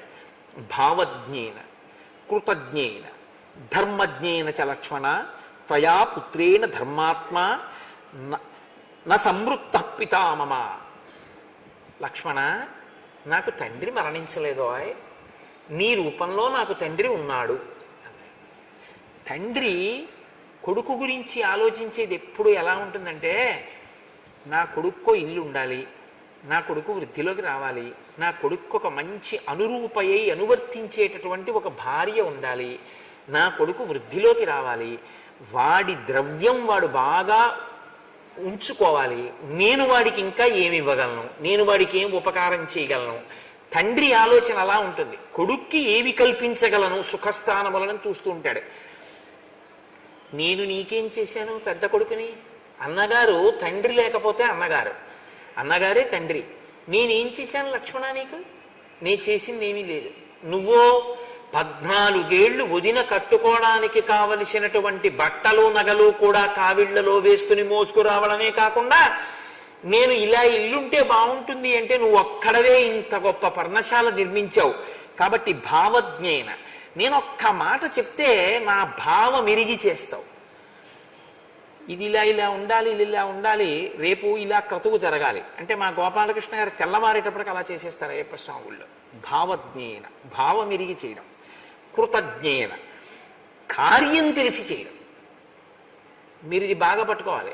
భావం తెలిసి చేయడం వేరు, కార్యం తెలిసి చేయడం వేరు. కార్యం తెలిసి చేయడం, భావం తెలిసి చేయడం అన్న మాటలు రెండింటికి అర్థం ఏమిటో తెలుసా అండి? మాకు ఒక ఆఫీసర్ గారు ఉండేవారు, ఆయన చమత్కారమైన మాట అనేవాడు. You break the rule and justify it అనేవాడు. Don't say you have committed this wrong because you have to follow the rule. If necessary you break the rule and justify it. I'm here to ratify it అనేవాడు. ఎంత పెద్ద మాట అనిపించేది నాకు. రామాయణ హృదయం అది. Rule అలా ఉంది కదండి, అందుకని నేనేం చేయలేకపోయాను, ఇలాగే చేశానని చెప్పకు. సంస్థకి లాభం కల్పించడం కోసం రూల్ని బద్దలగొట్టి అవసరమైతే నువ్వు ఆ నియమాన్ని అతిక్రమించి సంస్థకి నువ్వు ఉపకారం చేయి, నువ్వు చేసిన పనిని ఆమోదించాను అని రాయడానికి నేనున్నాననేవాడు. భావజ్ఞేన కృతజ్ఞేన, నా భావం తెలిసి చేయడం. నేను ఇక్కడ పెట్టండి అన్నాను అనుకోండి, ఏదో ఇక్కడ పెడితే గురువుగారు ఇలా అన్నారు కానీ ఇక్కడ పెడితే ఇబ్బంది వస్తుంది, కాబట్టి గురువుగారు ఇక్కడ పెట్టడం కన్నా ఇక్కడ పెడితే బాగుంటుందేమో, ఇలా పెడదామా గురువుగారు, మీరు ఆలోచించండి అని గురువుగారు నొచ్చుకోకుండా అందంగా అడగగలిగినటువంటి ప్రజ్ఞ. భావజ్ఞేన కృతజ్ఞేన ధర్మజ్ఞేన. ఎందుకు అలా చేయాలి అంటే ధర్మం ఆయన అనువర్తించడం, ఆయన చెప్పిన పని చేయడమే తను తరించడానికి కారణం.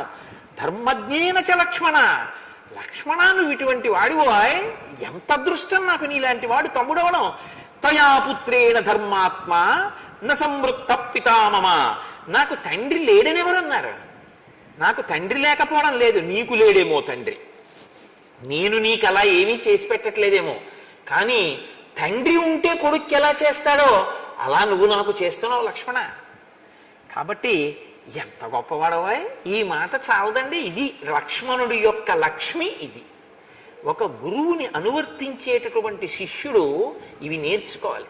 ఈ శ్లోకం ప్రాణప్రదమైన శ్లోకం. అరణ్యకాండలో మనుష్యుడు చాలా గట్టిగా పట్టుకుని తన జీవితాన్ని దిద్దుకోవడం ఎలాగా అన్నదానికి ఈ 3 మాటలు బాగా నేర్చుకోవాలి.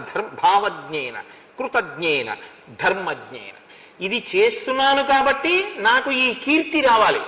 గురువు గారు చెప్పిన మాట ఆయన చేస్తుంటాడు, లేకపోతే నేను ఇన్ని చేశాను కాబట్టి నాకు ఇదేదో ఈ కీర్తికారకం కావాలి, నా మొహం కనపడాలి, నేనే 10 మందిలోకి తెలుస్తుండాలి, అది కాదు. ఎందుకు చేశావు? గురువుగారు చెప్పారు కాబట్టి చెయ్యకుండా ఉండలేక చేసావు. అది నీ ధర్మం కాబట్టి. కాఫీ ఎందుకు తాగావు?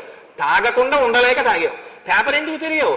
చదవకుండా ఉండలేక చదివావు. పేపర్ అంతా చదివి దిక్కుమాల పేపర్ ఏమీ న్యూస్ లేదని అసలు పారేసావు. మరి ఎందుకు చదివావు? అంటే చదవకుండా ఉండలేక చదివావు. కాఫీ తాగి ఏమిటోనండి ఈ అలవాటు నుంచి బయటపడలేకపోతున్నానంటావు. మరి కాఫీ ఎందుకు తాగావు? తాగకుండా ఉండలేక తాగావు. మరి గురువు గారికి ఎందుకు సేవ చేస్తున్నావు? ఫోటోలో పడ్డానికి కాదు, పేపర్లో పడ్డానికి కాదు. గురువు గారిని అనువర్తించకుండా ఉండలేక అనువర్తించాలి. ఇది ఉండవలసిన ధర్మం. ఇలా ఉండాలి భగవంతుడి దగ్గర. గురువు దగ్గర. ఇలా ఉన్నవాడెవడో వాడిది ధర్మం అంతే తప్ప దానికి టౌకేసుకోవడం కోసం అని చెప్పి చేసేటటువంటిది ఎప్పుడూ కూడా అది పెద్ద విశేషం కాదు. అసలు అలాంటి దానికి సన్మానాలు సత్కారాలు చేయించుకోవడం అనేటటువంటిది చాలా దారుణమైనటువంటి విషయం. ఈయన వాళ్ళ అమ్మగారిని బాగా చూస్తున్నారండి అందుకని సన్మానం చేస్తున్నాం అంటే ఎవడైనా ఒప్పుకున్నాడు అనుకోండి, అంతకన్నా దారుణం ఇంకోటి ఉండదు. అమ్మగారిని బాగా చూస్తే సత్కారం ఏంటండి, అది నా ధర్మం అండి, దానికి నాకు సత్కారం ఏంటండి అనగలగాలి. అంతేగాని అమ్మగారిని బాగా చూసిన వాళ్ళకి సత్కారం చేస్తామన్నారు అనుకోండి, మన పేరు ఇవ్వకూడదు ఒక బుక్ని. అది అంటే నేను ఒక ఉదాహరణ చెప్తే మీరు పట్టుకోగలుగుతారని ఒక తేలిక ఉదాహరణ చెప్పాను. లోకంలో ఇలాంటివి కూడా ఉన్నాయి. మీరు ఎందుకు చెప్పారు ఈ ఉదాహరణ అనుకుంటారేమో, నేను పేరు చెప్తే బాగుండదని చెప్పట్లేదు. ఇలాంటి వాళ్ళు కూడా, ఇలాంటి సమాజాలు కూడా కొన్ని ఉన్నాయి తెలుసా అండి. నాకు ఫోన్లు వస్తుంటాయి, నేను చాలా ఆశ్చర్యపోతుంటాను. వీళ్ళు రామాయణం ఎప్పుడు చదువుతారా అనుకుంటుంటాను నేను. కాబట్టి ఇప్పుడు వాళ్ళు సంతోషంగా ఆ పంచవటిలో నిర్మించుకున్న ఆశ్రమంలో ఉన్నారు. ఉన్న తర్వాత హేమంత ఋతువు ప్రవేశించింది. మార్గశీర్షము పుష్యము హేమంత ఋతువు విశేషంగా మంచు కురుస్తుంది. ఋతువుని వర్ణించడం చాలామంది కవులు చేశారు. ఋతువుల్ని వర్ణించినటువంటి కవులు లేరు లోకంలో. కానీ వాల్మీకి మహర్షి ఋతువుని వర్ణించడంలో ఒక పెద్ద చమత్కారం ఉంటుంది. ఏమిటో తెలుసా అండి, ఆయన కేవలం ఋతువుని వర్ణించరు, ఆ ఋతువుని రాముడి కళ్ళల్లోంచి వర్ణిస్తారు. ఆ ఋతువులో రాముడు ఎలా ఉన్నాడన్న దాన్ని వర్ణిస్తారు. అప్పుడు మీకు ఏమవుతుందో తెలుసా, ఆ ఋతువులో రాముడు దర్శనం అవుతాడు. ఇది బాగా మీకు పట్టుకుంటే మీ మనసుకి మీకుండే లక్షణం ఏమిటో తెలుసా అండి. నేను ఇది ఒకసారి అనుభవించాను. మీరు అలాంటి ఋతువుల్లో ఎప్పుడైనా నదీ స్నానానికో వెళ్ళారనుకోండి, మీకు వెంటనే రామాయణం జ్ఞాపకానికి వస్తుంది. నేను ఈ మధ్య భద్రాచలంలో ఉపన్యాసాలు చెప్పడానికి వెళ్తే గోదావరి స్నానానికి వెళితే నాకు ఈ ఋతువర్ణంలో శ్లోకాలే జ్ఞాపకానికి వచ్చాయి. నేను ఎందుకు అన్నానో ఈ మాట మీకు ఇప్పుడు బాగా అర్థమవుతుంది, మీరు అవధరించెదరుగాక. ఆయన అంటారు మహర్షి, ఆ హేమంత ఋతువులో నీహార పరుషో లోక పృథివీ సస్యశాలిని జలాన్యనుపభోగ్యాని సుభగో హవ్యవాహన. ఆ హేమంత ఋతువు అంటే విశేషంగా మంచు పడుతూ ఉంటుంది, చలి. కాబట్టి నీహార పరుషో లోక, అందరి యొక్క శరీరములు బిరుసెక్కి ఉన్నాయిట. అంటే ఇలా ముడుచుకుని కూర్చోవడానికే ఇష్టపడతారు. ఎవరి ఒళ్ళు పట్టేసిందండి చలిగాలికి అంటారు. మీరు చూడండి, ఒళ్ళు పట్టేసింది అంటారు. ఒళ్ళు పట్టేయడం ఏంటి అంటే ఎక్కడివక్కడ పట్టుకుంటే అనమాట, బిర్ర బిగుస్తుంది శరీరం చలిగాలికి. కాబట్టి నీహార పరుషో లోక. పృథివీ సస్యశాలిని, భూమి మంచి పంట పండి ఉంటుంది ఆ సమయంలో. జలాన్యనుపభోగ్యాని, నీరు ఎవ్వరూ ఎక్కువ ఉపయోగించరు. ఎక్కువ మంచినీళ్ళు తాగేవాడు ఉండడు. వేడిగా ఏదైనా ఉంటే ఇద్దరు అంటాడు, ఫ్రిడ్జ్లో నీళ్ళు ఇస్తారా అని ఎవరు అడగరు. ఎక్కువ నీళ్లు తాగేవాడు ఎవడో ఉండడు. కాబట్టి జలాన్యనుపభోగ్యాని, నీటి వాడకం తగ్గిపోతుంది. శుభగో హవ్యవాహన, హవ్యవాహనుడు అంటే అగ్నిహోత్రం. అగ్నిహోత్రం అందరికీ చాలా ప్రీతిపాత్రంగా ఉంటుంది. అందుకు కదండి చలిమంటలు కూడా వేసుకుని దాని దగ్గరికి వెళ్ళి నిలబడతారు అందరూ. ఎక్కడైనా వెచ్చగా ఉందనుకోండి, అప్పుడు వంట చేయడానికి అందరూ ఇష్టపడతారు. ఎప్పుడు వంట చేయని వాడు కూడా ఇవాళ ఉండవా నేను చేస్తాను కాసేపు పప్పు నేను వండుతానంటాడు. ఎందుకంటే కాసేపు ఆ స్టవ్ వేడి తగులుతుందని. భార్య మీద ముచ్చట, భార్య మీద ప్రీతి ఏం కాదు వాడికి. కాబట్టి ఉంటే మంచిదే, నేనేం కాదంటలేదు. కాబట్టి నిహార పురుషో లోక పృథివీ సస్యశాలిని జలాన్యనుపభోగ్యాని సుభగో హవ్యవాహన. నవాగ్రయణ పూజాభి అభ్యర్చ్య పితృదేవతా కృతాగ్రయణ కాలే సంతో విగత కల్మషా. ఇది నవాగ్రయణ పూజ అని ఒక పూజ ఉంటుంది. అగ్నిహోత్రం, నిత్యాగ్నిహోత్రం చేసేటటువంటి వాళ్ళు కొత్తగా పంట పండి ఇంటికి వస్తే ఆ పంటని తిన్నగా తాము వండుకు తినకూడదు. మనకి సనాతన ధర్మంలో ఇదో గొప్ప విషయం. మామిడి పళ్ళు వచ్చాయనుకోండి, ఎవ్వరూ ముందు తినేయరు. మామిడి పండును పట్టుకెళ్ళి గుళ్ళో అన్న ఇస్తారు, మామిడి పండు పట్టుకెళ్ళి పితృదేవతల్ని తలుచుకొని బ్రాహ్మణులకు ఇస్తారు. ఇచ్చి తర్వాత తాను తింటాడు. ఏదైనా ముందు ఒకరికి పెట్టి తాను తినడం అనేటటువంటిది సనాతన ధర్మంలో ఒక మంచి అలవాటు తప్ప తనే తినేద్దామని తినేయడం అలా ఏం ఉండదు. వాళ్ళు ఏం చేసినా ప్రసాదంగానే తింటారు సనాతన ధర్మంలో. కాబట్టి కొత్తగా వచ్చినటువంటి ధాన్యాన్ని ఇంటికి తీసుకొచ్చి మొదట వండి పితృదేవతారాధనం చేసిన తరువాత తినేటటువంటి అలవాటు ఉండడాన్ని నవాగ్రయణ పూజ అంటారు. అగ్నిహోత్రం, నిత్యాగ్నిహోత్రం చేసేవాళ్ళు అటువంటి పూజ చేసి తర్వాత విగత కల్మషాహ, ఏ కల్మషము లేకుండా ఏ దోషము లేకుండా అప్పుడు ఆ వచ్చినటువంటి పంటని వారు తినడం మొదలుపెట్టారట. ప్రాజ్యకామా జనపదాహ, జనపదాలంటే పల్లెటూళ్ళు, పల్లెటూళ్ళన్నీ కోరికలు తీరి ఉన్నాయిట. ఎందుకని? పంట చేతికి వస్తుంది ఆ కాలంలో. ఆ గడ్డంతా తీసుకొచ్చి చక్క పెద్ద పెద్ద మీట్లు వేస్తారు. పశువులు సంతోషంగా అవన్నీ తింటూ ఉంటాయి. పెద్ద పెద్ద ఈ జనుము పచ్చి జనపకట్ట దొరుకుతుంది. ఆ జనపకట్టలు తెచ్చి గడ్డివాము లోపల పెట్టి ఆ చేతులతో పట్టుకుని పిల్లలతో గట్టిగా లాగండి అంటారు. ఆ జనపకట్ట ఊడొస్తుంది. వస్తే ఆ జనపకట్ట ఆవులకి దూడలకి వేస్తే అది ఎంతో ప్రీతిగా పచ్చతనం ఉన్నటువంటి జనపకట్ట తింటుంది. అసలు ఈ తరంలో ఉన్న పిల్లలు చాలా మంది అసలు గడ్డివాము లోపల ఉండే జనపకట్టని లాగడం అన్న ప్రక్రియ చూసి ఉండరేమో అని నేను అనుకుంటున్నాను. నువ్వు ఎప్పుడైనా చూసావమ్మా? అసలు అది ఇప్పుడున్న పిల్లలకు అసలు తెలియదు అనుకుంటున్నాను.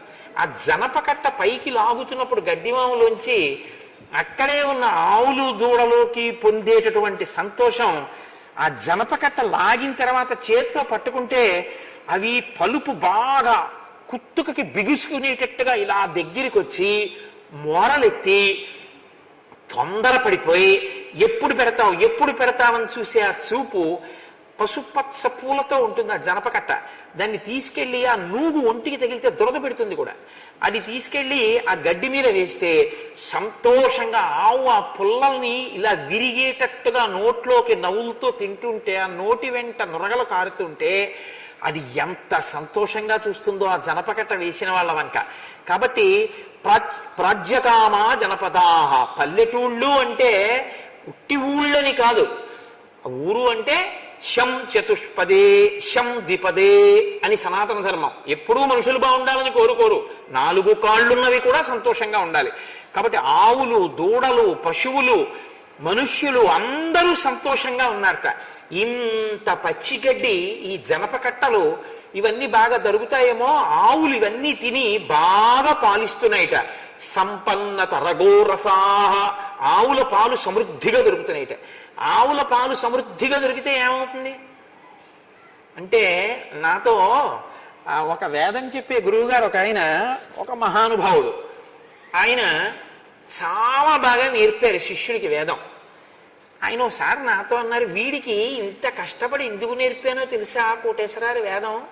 వీడిని సైకిల్ మీద కూర్చోబెట్టుకుని నేను ఆయాస పడుతున్నప్పుడు నా ఊపిరి వాడికి తగిలేటట్టుగా తీసుకెళ్ళి పచ్చి గంగ ముట్టుకోకుండా వీడికి సూర్య నమస్కారాలు నేర్పాను. ఎవరో కాదు, మొన్న ఇక్కడ పూజలు చేయించిన సుబ్రహ్మణ్య శర్మ గారికి వారి గురువు గారు కృష్ణావధానులు గారు నేర్పారు. ఎందుకు నేర్పానో తెలుసా వీడికి ఇవన్నీ? ఓసారి పల్లెటూరు వెళ్ళాం వీడి చిన్నతనంలో పూజ చేయించడానికి.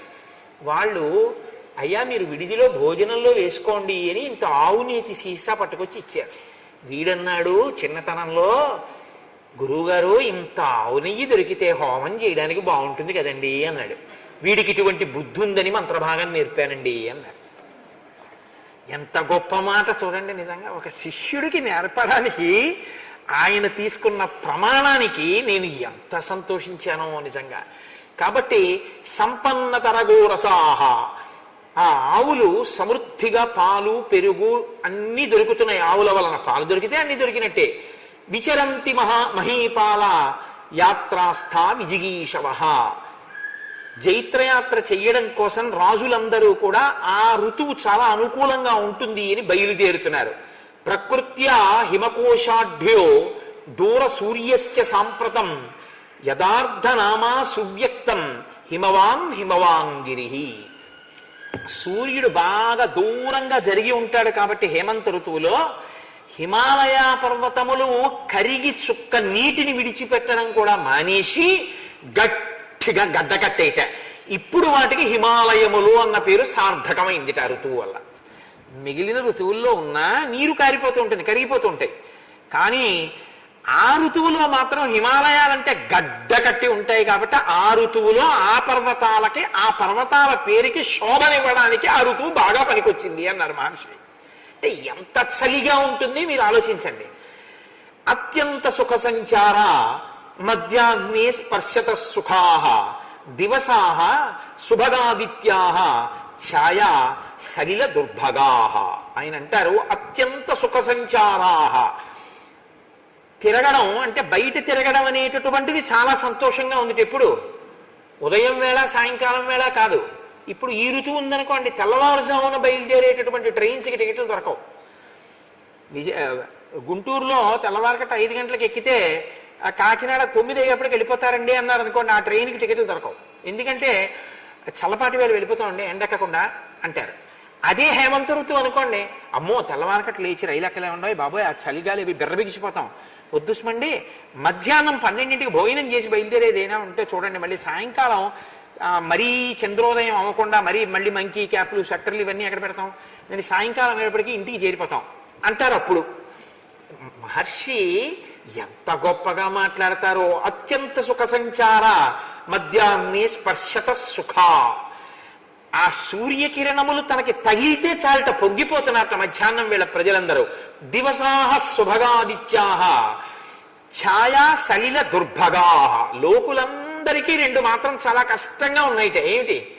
ఛాయ, ఎక్కడైనా నీడగా ఉంటే వాళ్ళు అందులోకి వెళ్తారు లేదు. ఇప్పుడు చలి ఎక్కువగా ఉంటుంది అక్కడ. ఛాయా సలిల, సలిలం అంటే నీళ్లు కూడా దుర్భగాహ, వాళ్ళకి చాలా కష్టంగా ఉన్నాయి. ఎందుకని? నీళ్ళప్పుడు ఎవరు పోసుకుంటారని, నీళ్లు పోసుకోరు, నీళ్ళు ఎక్కువ తెచ్చుకోరు, నీళ్ళు ఎక్కువ వాడుకోరు. నీళ్లు చేయించి స్నానం చేయండి అన్నారు అనుకోండి, అయ్యి బాబా ఇప్పుడు ఏంటంటే బాబా స్నానం చల్లేసుకోవచ్చా అండి 3 మాటలు అంటారు. తేలిగ్గా స్నానం చేసిన ఫలితం ఇవ్వడానికి మంత్రం ఏముంది అని అడుగుతాడు ప్రతివాడు హేమంత ఋతువులో. ఎందుకంటే అప్పుడు స్నానం చేయలేడు. ఇప్పుడు నదీ స్నానం చేయమన్నారు అనుకోండి, 4ంటికి వెళ్దామండి అంటే, ఎందుకంటే 3:30కి వెళ్ళిపోదాం అంటాడు. అంటే చల్లగా ఉంటుంది, అప్పుడు తెల్లవారకట్ట స్నానం హాయిగా ఉంటుంది, ప్రతివాడు బయలుదేరుతాడు. హేమంత ఋతువులో ఎవడు వెళ్ళడం. నివృత్తాకాశ శయనాహ, ఎవ్వరుట బయటపడుకోవడం మానేశారట. అదే వేసవికాలం అయితే మేడ మీద మంచం అయ్యవాయ్ అక్కడ పడుకుంటానంటాడు. ఆ జాజి పందిరి వాసన వస్తుంటుంది, ఎంత బాగుంటుంది, హాయిగా పైన మేడ మీద పడుకుంటానంటాడు. ఇప్పుడు ఎవడు పిట్ట కూడా పైన పడుకున్నవాడు లేడు. పుష్యనీత హిమారుణాహ శీత వృద్ధతరాయామాహ త్రియామా యాంతి సాంప్రతం. మంచు విశేషంగా కురుస్తోందిట. చలిగాలులు విపరీతంగా ఒళ్ళు కొరికేస్తున్నాయా అన్నట్టుగా చలిగాలు లేస్తున్నాయి. రాత్రులు దీర్ఘములయ్యాయి, పగళ్ళు హ్రస్వములయ్యాయి. అంటే పగటి కాలము తక్కువ, రాత్రి కాలము ఎక్కువ. మంచు విపరీతంగా పడుతోంది. వన్యప్రాణులు అంటే అరణ్యంలో ఉండేటటువంటి ప్రాణులు కూడా ఆ చలి దెబ్బ తట్టుకోలేక గుహల్లోంచి బయటికి రావట్లేదుట. కర్పూర పుష్పాకృతిభి శిరోభి పూర్ణతండులై శోభంతే కించిదానమ్రాహ శాలయత్ కనకప్రభ. బయటికి వచ్చి పంటల వంక చూస్తేట తలబరువు అంటారు చూసారా, అలా పచ్చటి కంకులు బాగా ధాన్యం పట్టి బరువెక్కిపోతే మొయ్యలేక వరి మొక్కలు ఇలా వంగిపోయి కంకులతో ఉన్నాయిట. ఖర్జూర పుష్పాలు ఏ రంగులో ఉంటాయో అలా పచ్చబంగారమా అన్నట్టుగా పొలాలన్నీ పసుపు రంగులోకి మారిపోయాట. సస్యకేదారాల అని ఆకుపచ్చగా ఉన్న పొలాలు పంట పండిన తర్వాత పసుపచ్చగా అయిపోతాయి, కంకులతో ఉన్నటువంటి పొలాలు. మా తూర్పుగోదావరిలో ఇక్కడ ఉంటుంది పంటలు, ఎక్కడున్నవాడికి ఆ ప్రాంతాలు జ్ఞాపకానికి వస్తాయి కదండి. అందుకని ఆ పచ్చటి రంగు మారిన పొలాలు ధాన్యలక్ష్మి ఇంటికి వస్తోందని గుర్తు. అవశ్యాయ నిపాతేన కించిత్ ప్రక్లిన్న శాద్వలాహ వనానాం శోభతే భూమి వినిష్ట తరుణాతపాహ. మంచు రాత్రంతా పడడం వల్ల పచ్చిక బయళ్లలో పచ్చగడ్డి యొక్క చివర్ల భాగంలో మంచు బిందు. అప్పుడు షూ వేసుకోకుండా మీరు మార్నింగ్ వాక్ వెళ్ళే వాళ్ళు ఎప్పుడైనా హేమంత ఋతువులో బూట్లు విప్పేసి పచ్చగడ్డిలో నడిస్తే కాళ్ళన్నీ తడిసిపోయి ఇక్కడ వరకు తడి కొట్టేస్తుంది. అంటే మంచు రాత్రి పడి ఆకుపచ్చటి గడ్డి మీద నీటి బిందువులుగా పేరుకుంటుంది. అది చూడడానికి ఎంత గమ్మత్తుగా ఉంటుందంటే ఆకుపచ్చ గడ్డి తివర ముత్యాలు కాషాయా అన్నట్టుంటుంది. ఒక కవి అన్నాడు, ప్రాతర్వేళల మంచు చిన్కుగుమి జంపంబైన లేబచ్చికల్ శ్వేతశ్రీ తిలకించుటెంతయు రహించన్ సర్వభూతంబులన్ శీతశ్రాంతి వడంకతానచలయై చిల్బొందు భూదేవికిన్ శీతత్తు ప్రభుడిచ్చు వజ్రముల రాశింబోలే నల్వంకలన్ అన్నాడు. శీతత్తు ప్రభుడు అంటే శీతాకాలము అనేటటువంటి ఋతువుకి అధిపతి. నా ప్రభావానికి వణకని వాడు ఎవడైనా ఉన్నాడా అని అడిగట్టే. అందరు ఉహుహూయని వడక లోకముర్వీనాథ అని మహాభారతంలో అన్నట్టుగా లోకమంతా ఉహుహు అని వణుకుతోంది. వణకనిదంటూ ఎవరైనా ఉన్నారా నా ధాటికి అని అడిగట్ట. ఉన్నది మహాప్రభు, ఒక్క ఆవిడ మాత్రం వణకట్లేదన్నట్ట. ఎవరావిడ? ఆవిడ ఇంట్లో ఉండట్లేదు, బయటే ఉంటుంది. ఆరుబయలు పడుకుంటోంది. ఆవిడ బట్ట కట్టుకోదు, ఆవిడ మామూలుగా అలాగే బట్ట కట్టుకోదంటే నా ఉద్దేశంలో దుప్పటి కప్పుకోదు, కంబళి కప్పుకోదు, అలా హాయిగా ఆరుబయలు ఉంటుంది. కానీ ఆవిడ మీరింత ధాటిగా మంచు కురిపించినా ఆవిడ మాత్రం ఏమీ వణకట్లేదన్నట్ట. ఎవర్రా ఆవిడ? నిజంగా నా ధాటికి తట్టుకున్నదైతే నేను ముత్యాల రాసులు బహూకరిస్తానన్నట్ట శీతత్తు ప్రభు. ఎవరావిడ అంటే భూకాంత. భూమి వణకట్లేదుగా, భూకాంత వణకలేదన్నట్ట. ఓ నిజమే రోయ్, ఇస్తున్నాను ముత్యాలు, తీసుకెళ్లి బహూకరించండి అన్నట్ట.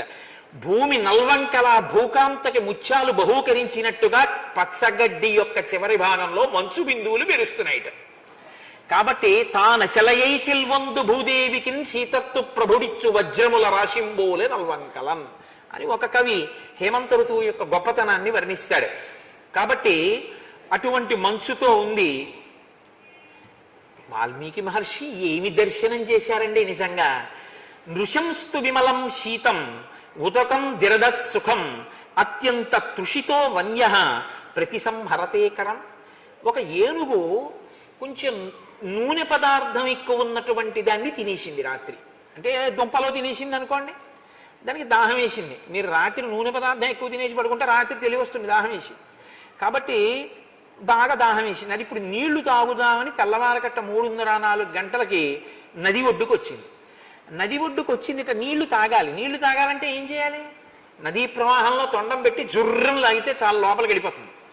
అదిట వచ్చింది, దాహం వేస్తోందిట, నది మీద ఇలా పెడుతోందిట. తొండం నీటికి తగిలే సమయానికి మళ్ళీ ఇలా తీసేసి ఇలా ఇలా ఆడిస్తోందిట. మళ్ళీ ఇలా పెడుతోందిట, ఇంకా తగులుతుందని మళ్ళీ తీసేసి ఇలా ఇలా ఆడిస్తోందిట. ఎందుకని అంటే నీటిలో తొండం పెట్టలేక చలికి, దాహం తీర్చుకోవడానికి నీళ్లు తాగలేక నీటిలో తొండం కూడా పెట్టకుండా బయటే నిలబడిందిట ఏనుగు. అంత చలిగా ఉంది అప్పుడు. కాబట్టి ఎవ్వరూ అప్పుడు స్నానం చేస్తారని మీరు ఊహించడం కూడా కష్టం.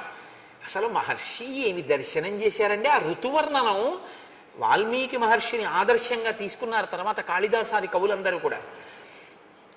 ఏతేహి సముపాసీన విహగా జలచారిణ నావగాహంతి సలిలం అప్రగల్భ ఇవాహనం.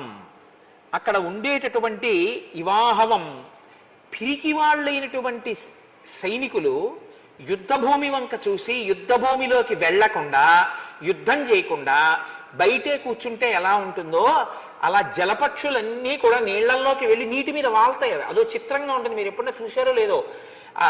హంసకారం డవాకీర్నాహవాపీ పద్మోత్పలాయుతాహ అని వాల్మీకి మహర్షి వర్ణిస్తారు. ఆ నీటి పక్షులు ఉంటాయి. ఆ నీటి పక్షులు అలా నీటి మీద వాలినట్టే కూర్చుంటాయి చక్కగా.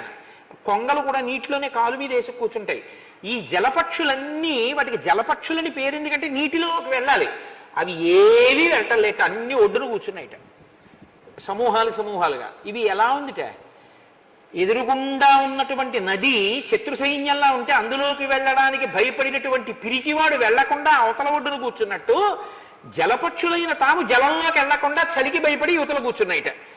అటువంటి స్థితిలో సరోవరాల వంక చూస్తే చక్కగాను పద్మాలు ఇలా అరవిరిసి ఉంటాయి.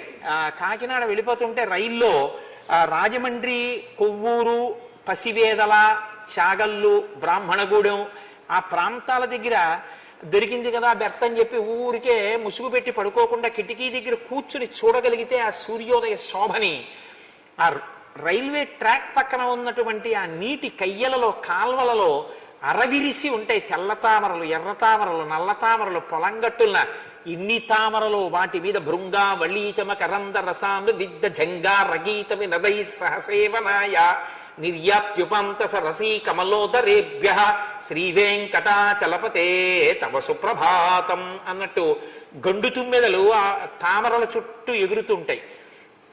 ఎంత అందంగా ఉంటుందో, ఎంత శోభస్కరంగా ఉంటుందో చూడగలిగితే ఆ దృశ్యం.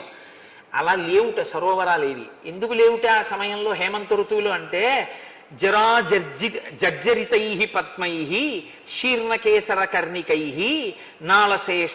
నాళశేషై హిమధ్వస్తై నభాంతి కమలాకరా. మంచు చేత కొట్టబడి ఆ తామర పువ్వుల యొక్క రేకులన్నీ మంచు బరువుకి ఊడిపోయి ఒరిగిపోయేట.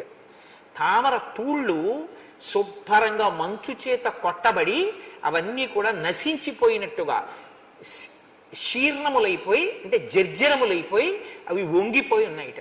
కాబట్టి సరోవరాల వంక చూస్తే అందం లేదుట, అరవిరిసినటువంటి పద్మాలు ఎక్కడా లేవు. అలా ఉందిట హేమంత ఋతువు.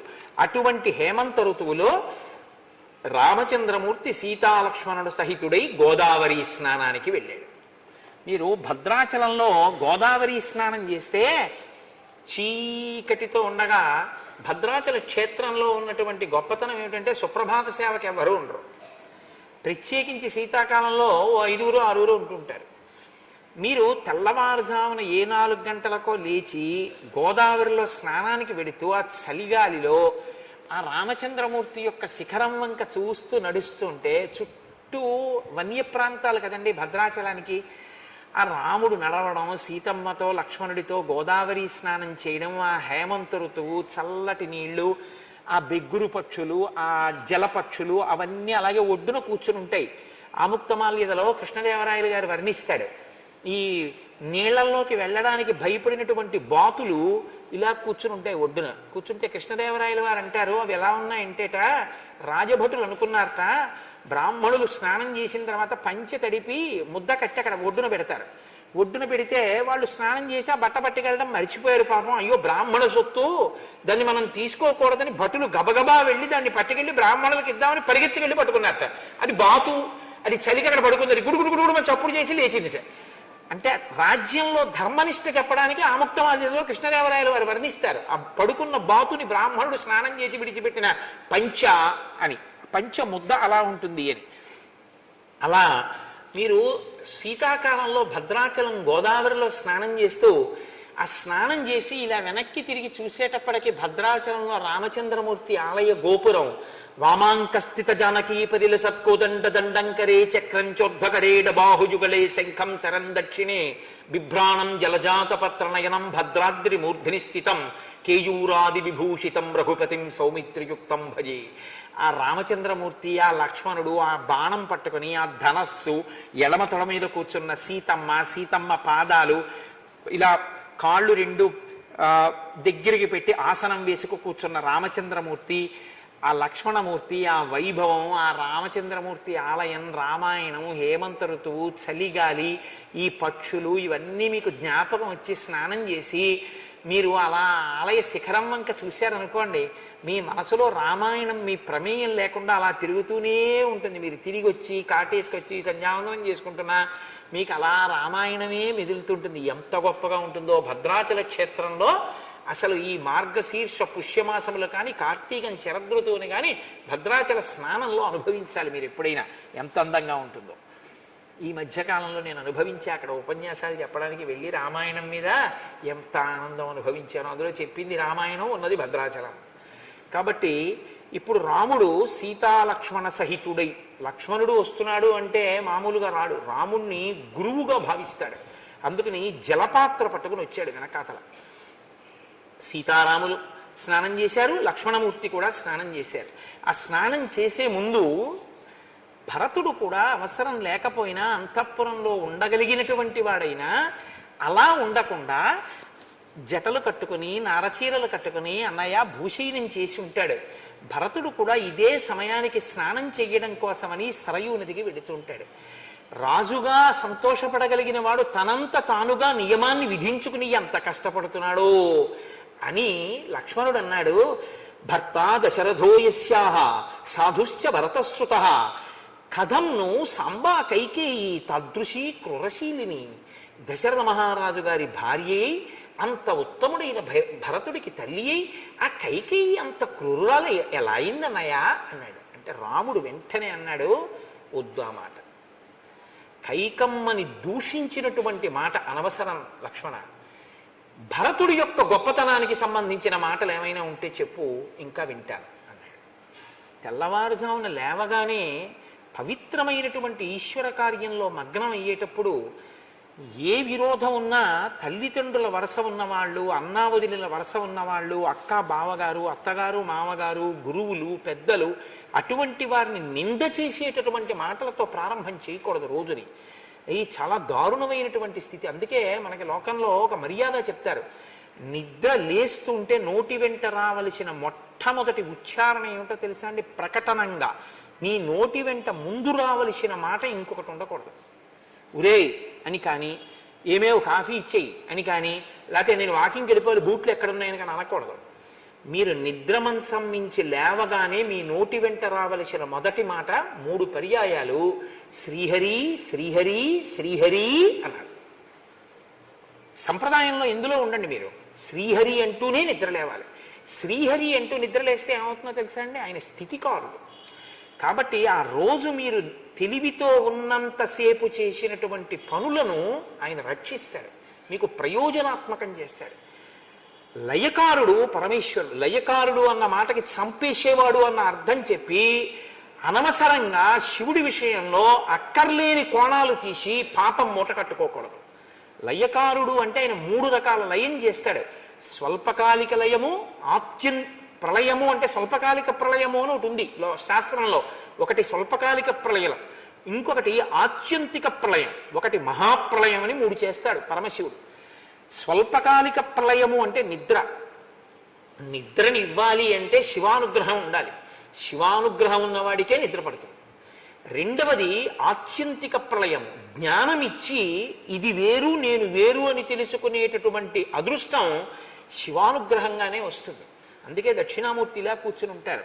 ఈ 3 అవస్థలకి నేను 3 గుణాలకి జాగ్రత్త స్వప్న సుషుప్తులకు వేరుగా జీవుడని ఇలా ఇలా వేరు చూపించినటువంటి ఈ వేలు 2 కాదు, ఉన్నది ఒకటే అని పూర్ణమద పూర్ణమిదం పూర్ణాత్ పూర్ణమదుచ్యతే పూర్ణస్య పూర్ణమాదాయ పూర్ణమేవావశిష్యతే జీవ బ్రహ్మైక్య సిద్ధిగా ఒక్క ఆత్మయే 3 అవస్థలకి సాక్షిగా ఉందని చెప్పడానికి ఇలా చిన్ముద్ర పట్టి ఉంటారు. అందుకే యస్యైవ స్ఫురణం సదాత్మకమసత్ కల్పార్థకం భాసతే సాక్షాత్ తత్వమసీతి వేదవచసా యోబోధయత్యాశ్రితాన్ యస్ సాక్షాత్ కురుతే ప్రబోధ సమయే స్వాత్మానమేవాద్వయం తస్మై శ్రీగురుమూర్తయే నమగిదం శ్రీ దక్షిణామూర్తయే అంటాం ఆయన గురించి. మహానుభావుడు చిన్ముద్ర పట్టి జ్ఞానబోధ చేస్తుంటాడు. అందున ఇటువంటి పీఠాలు, శారదా పీఠం అంటే శారద అంటే శారద, జ్ఞాపకం పెట్టుకోండి, శారద అవుతుంది. శంకరాచార్యుల వారికి అత్యంత ఇష్టమైన పేరులో శారద. ఆయనకి ఎంత ఇష్టమో ఆ పేరు. నాకు ఎవరైనా శారద అన్న పేరు పెట్టుకుంటారా అని చూస్తూ ఉంటాను. శారద ఎంత గొప్ప పేరు నిజంగా. శారద ఈ లోకము యొక్క సారమును మీకు ఇవ్వగలిగిన తల్లి ఆవిడే బ్రహ్మ సత్యం జగన్మిథ్య, ఈ జ్ఞానం ఇవ్వగలిగినటువంటి తల్లి. కాబట్టి ఆవిడ శారద. అందుకని పుస్తకాల వల్ల వచ్చేది కాదు, అనుష్ఠానం వల్ల తెలుస్తుంది. అందుకే పుస్తకం ఎడంచేత్తో పట్టుకుంటుంది ఇలాగా. నన్ను ఆశ్రయించిన వాడికి జ్ఞానమే కాదు, జ్ఞానమంత గొప్పది. దీన్నే కామకోటి అంటారు. కోటి అంటే హద్దు. ఇంత జ్ఞానమే ఇవ్వగలిగిన దానిని నేనేమి ఇవ్వలేను అనుకుంటున్నావు? నీకు నేను ఏమైనా ఇచ్చేస్తాను. నా పాదాల దగ్గర నువ్వు పడగలిగితే నీకు నేను ఏదైనా ఇవ్వగలనని చెప్పడానికి కుడి చెయ్యి ఇలా పట్టుకుంటుంది, అభయహస్తం. ఈ కుడివైపు పై చేతిలో అక్షమాల ఉంటుంది ఇలా తిప్పడానికి. గురువులు చెప్పిన విషయం ఏదుందో అది లోపల నువ్వు తిప్పుతూ ఉండాలి. తిప్పితేనే జ్ఞానం ఆవిర్భవిస్తుంది. కాబట్టి తిప్పు అని చెప్పడానికి అక్షమాల పట్టుకుంటుంది. ఎడమ చేతిలో పైన అమృత భాండాన్ని పట్టుకుని చిలుక ఉంటుంది అమ్మవారి దగ్గర. అంటే ఎవరు అమ్మవారి అనుగ్రహాన్ని పొందుతారో అటువంటి వారు ఇంద్రియములను నిగ్రహించుకుని అమ్మవారి పాదములలోంచి స్రవించేటటువంటి ఆ నిరంతర అమృతాన్ని గ్రోలి మత్తెక్కి ఉంటారు. ఇదే ప్రహ్లాదుడు అంటాడు, మందార మకరంద మాధుర్యమున తేలు మధుపంబు పోవునే మదనములకు నిర్మల మందాకిని వీచికల తూగు రాయంచదనునే తరంగిణులకు లలిత రసాల పల్లవ కాదియై చొక్కు కోయిల పోవునే కుటజములకు పూర్ణేందు చంద్రికా స్ఫుటిత చకోరముల కరుగునే సాంద్ర నిహారములకు అంబుజోదర దివ్యపాదార వింద చింతనామృత పాన విశేష మత్త చిత్తము ఏ రీతి ఇతర విషయంబు చేర నేర్చు వినుత గుణశీల మాటలు వేయునేలా అంటాడు. ఆ పరమేశ్వరుని యొక్క పాదార విందములను నిరంతరము మనసులో స్మరించడం వల్ల కలిగేటటువంటి ఆనంద రసామృతమును ధారలుగా గ్రోలడం వల్ల కలిగినటువంటి ఆ సంతోషములో మత్తెక్కి తైతక్కలాడేటటువంటి హృదయం ఇతర విషయముల యందు చేరమంటే ఎలా చేరుతుంది నాన్న, నన్ను ఇవాళ నువ్వు లోకం గురించి తిరుగు అంటే ఎలా తిరుగుతాను అని అడిగాడు. ఇది ఇవ్వగలిగినటువంటి తల్లి కనుక అటువంటి ఆనందంతో ఆ భగవద్వాక్యం చెప్పినా విన్నా ముఖం ఎర్ర పడిపోయి సంతోషం ప్రకటనమయ్యేటటువంటి మహాపురుషుల యొక్క మాటలు నేను ఎప్పుడూ నా దగ్గరికి తెచ్చుకుని వింటూ ఉంటానని చెప్పడానికి ఎర్రబడిన ముక్కుతో ఉన్న చిలుక ఆవిడ చేతుల మీద వాలి ఉంటుంది. అంటే అటువంటి ఆవిడ కావ్యాలాప వినోదిని, ఆ భక్తితో చెప్పేటటువంటి వాళ్ళ యొక్క కావ్యాలాపములను ఆ తల్లి వింటూ ఉంటుంది. అందుకని ఎడం చేతిలో పైన అమృత పాత్ర, దాని మీద చిలుక ఉంటాయి. పుస్తకం చదువుకోవడానికి పనికొస్తుంది, చదవడం కాదు, అనుష్ఠానంలోకి గుర్తు పెట్టుకుని స్మరించడం ముఖ్యం. అందుకని అక్షమాల కుడి చేతిలో ఎడం చేతిలో పుస్తకం పట్టుకుంటుంది. పట్టుకున్న తల్లి పద్మాసనం వేసుకుని కూర్చొని ఉంటుంది. ఆవిడ శారద. ఇప్పుడు మీరు ఈ కోణంలో లోపలికి వెళ్ళి దర్శనం చేయండి అమ్మవారిని, మీకు ఎంత సంతోషంగా ఉంటుందో. అటువంటి జ్ఞానమునివ్వగలిగినటువంటి పీఠాలు శారదా పీఠాలు. అందుకే శంకరాచార్యులు వారు వీటికి శారదాపీఠము అని పేరు పెట్టారు మహానుభావుడు. శారదాపీఠంలో దక్షిణామూర్తి కూడా ఉండి, దక్షిణామూర్తిని మీరు కానీ దర్శనం చేయగలిగితే శారదా అనుగ్రహం పరిపూర్ణమవుతుంది. ఇక్కడ శివాలయంలో మీరు దక్షిణ దిక్కుకి చూస్తే ప్రదక్షిణం చేసేటప్పుడు దక్షిణాన్ని చూస్తూ దక్షిణామూర్తి ఉంటారు. పిల్లలు దక్షిణామూర్తి పాదాల దగ్గర ఉత్తరాభిముఖంగా కూర్చుని ఆయనకి ఎదురుగా దక్షిణామూర్తికి ఉత్తరాభిముఖంగా కూర్చుంటారు. ఎందుకంటే గంగ ఉత్తరానికి కాశీలో తిరిగింది. ఉత్తరంలో మృత్యుంజయుడు ఉంటాడు. దక్షిణామూర్తి ఎదురుకుండా ఉత్తరానికి కూర్చున్న వాళ్ళకి మృత్యుభయం పోతుంది. శివుడు అక్కడ ఉంటాడు, దక్షిణాన యముడు ఉంటాడు. దక్షిణానికి ఆయన తిరుగుతాడంటే మృత్యుబాధ పోతుందంటే జ్ఞానము కలుగుతుంది. కూర్చుని దక్షిణామూర్తి స్తోత్రాన్ని కానీ ఉపాసన చేస్తే, నేను ఒక పరమ సత్యం మీకు చెప్తున్నాను, జ్ఞాపకం పెట్టుకోండి. ఇవాళ మీకు కష్ట సుఖములు అన్నవి ఎందుకు కలుగుతాయో తెలుసా అండి? కష్టాలు అన్నవి ఎందుకు వస్తాయో తెలుసా? గురుగ్రహం బలహీనమైతేనే వస్తాయి. జాతకంలో ఎటువంటి పాపపు గ్రహాలు ఉండనివ్వండి, గురుగ్రహం యొక్క ప్రభావం ఎక్కువగా ఉందనుకోండి, గురుగ్రహం బలంగా ఉందనుకోండి, అవి ఏం చేయలేవు పాపపు గ్రహాలు. గురుగ్రహం మీద ఉంటుంది ఆధారం అంతా. జాతకం ఆయన ఒక్కొక్కసారి జాతకానికి దొరకడు. గ్రహాలు ఒకలా ఉంటే ఆయన ఒకలా బతుకుతుంటాడు. ఎలా బతుకుతాడో తెలుసా అండి? ఆయన గురుగ్రహం ఆయనకి బలంగా ఉంటుంది. గురుగ్రహం బలంగా ఉండాలి అంటే శంకరాచార్య స్వామి వారు ఈ జాతికి పెట్టిన భిక్ష దక్షిణామూర్తి స్తోత్రం. దక్షిణామూర్తి స్తోత్రాన్ని రోజు ఎవరు తప్పులు లేకుండా చదువుతారో, దక్షిణామూర్తిని ఉపాసన చేస్తారో వాళ్ళకి గురుగ్రహం యొక్క అనుగ్రహం కలుగుతుంది. గురుగ్రహం యొక్క అనుగ్రహం కలిగితే బుద్ధి విశేషంగా వికసనం పొందుతుంది. రెండు, వాళ్ళకి పాపపు గ్రహములు వాళ్ళని ఏం చేయలేవు. వాళ్ళు సంతోషంగా ఉండగలుగుతారు జీవితంలో. అటువంటి దక్షిణామూర్తి మీకు ఇక్కడ శారదాపీఠంలో ఉన్నారు. చక్కగా మీరు ఉపన్యాసానికి వచ్చే ముందు ఒక్క పావుగంట ముందు వచ్చి ఆ దక్షిణామూర్తిని ఒక్కసారి నిలబడి నమస్కారం చేసి, ఏమి స్తోత్రం అండి దక్షిణామూర్తి స్తోత్రం? దేహం ప్రాణమపీంద్రియత్యపి చలాం బుద్ధించ శూన్యం విదు స్త్రీ బాలాంధజడోపమాస్త్వహమితి భ్రాంతా భృశం వాదినః మాయాశక్తి విలాస కల్పిత మహావ్యామోహ సంహారిణే తస్మై శ్రీ గురుమూర్తయే నమగిదం శ్రీ దక్షిణామూర్తయే. ఏమి మాట్లాడతారో ఆయన అందులో.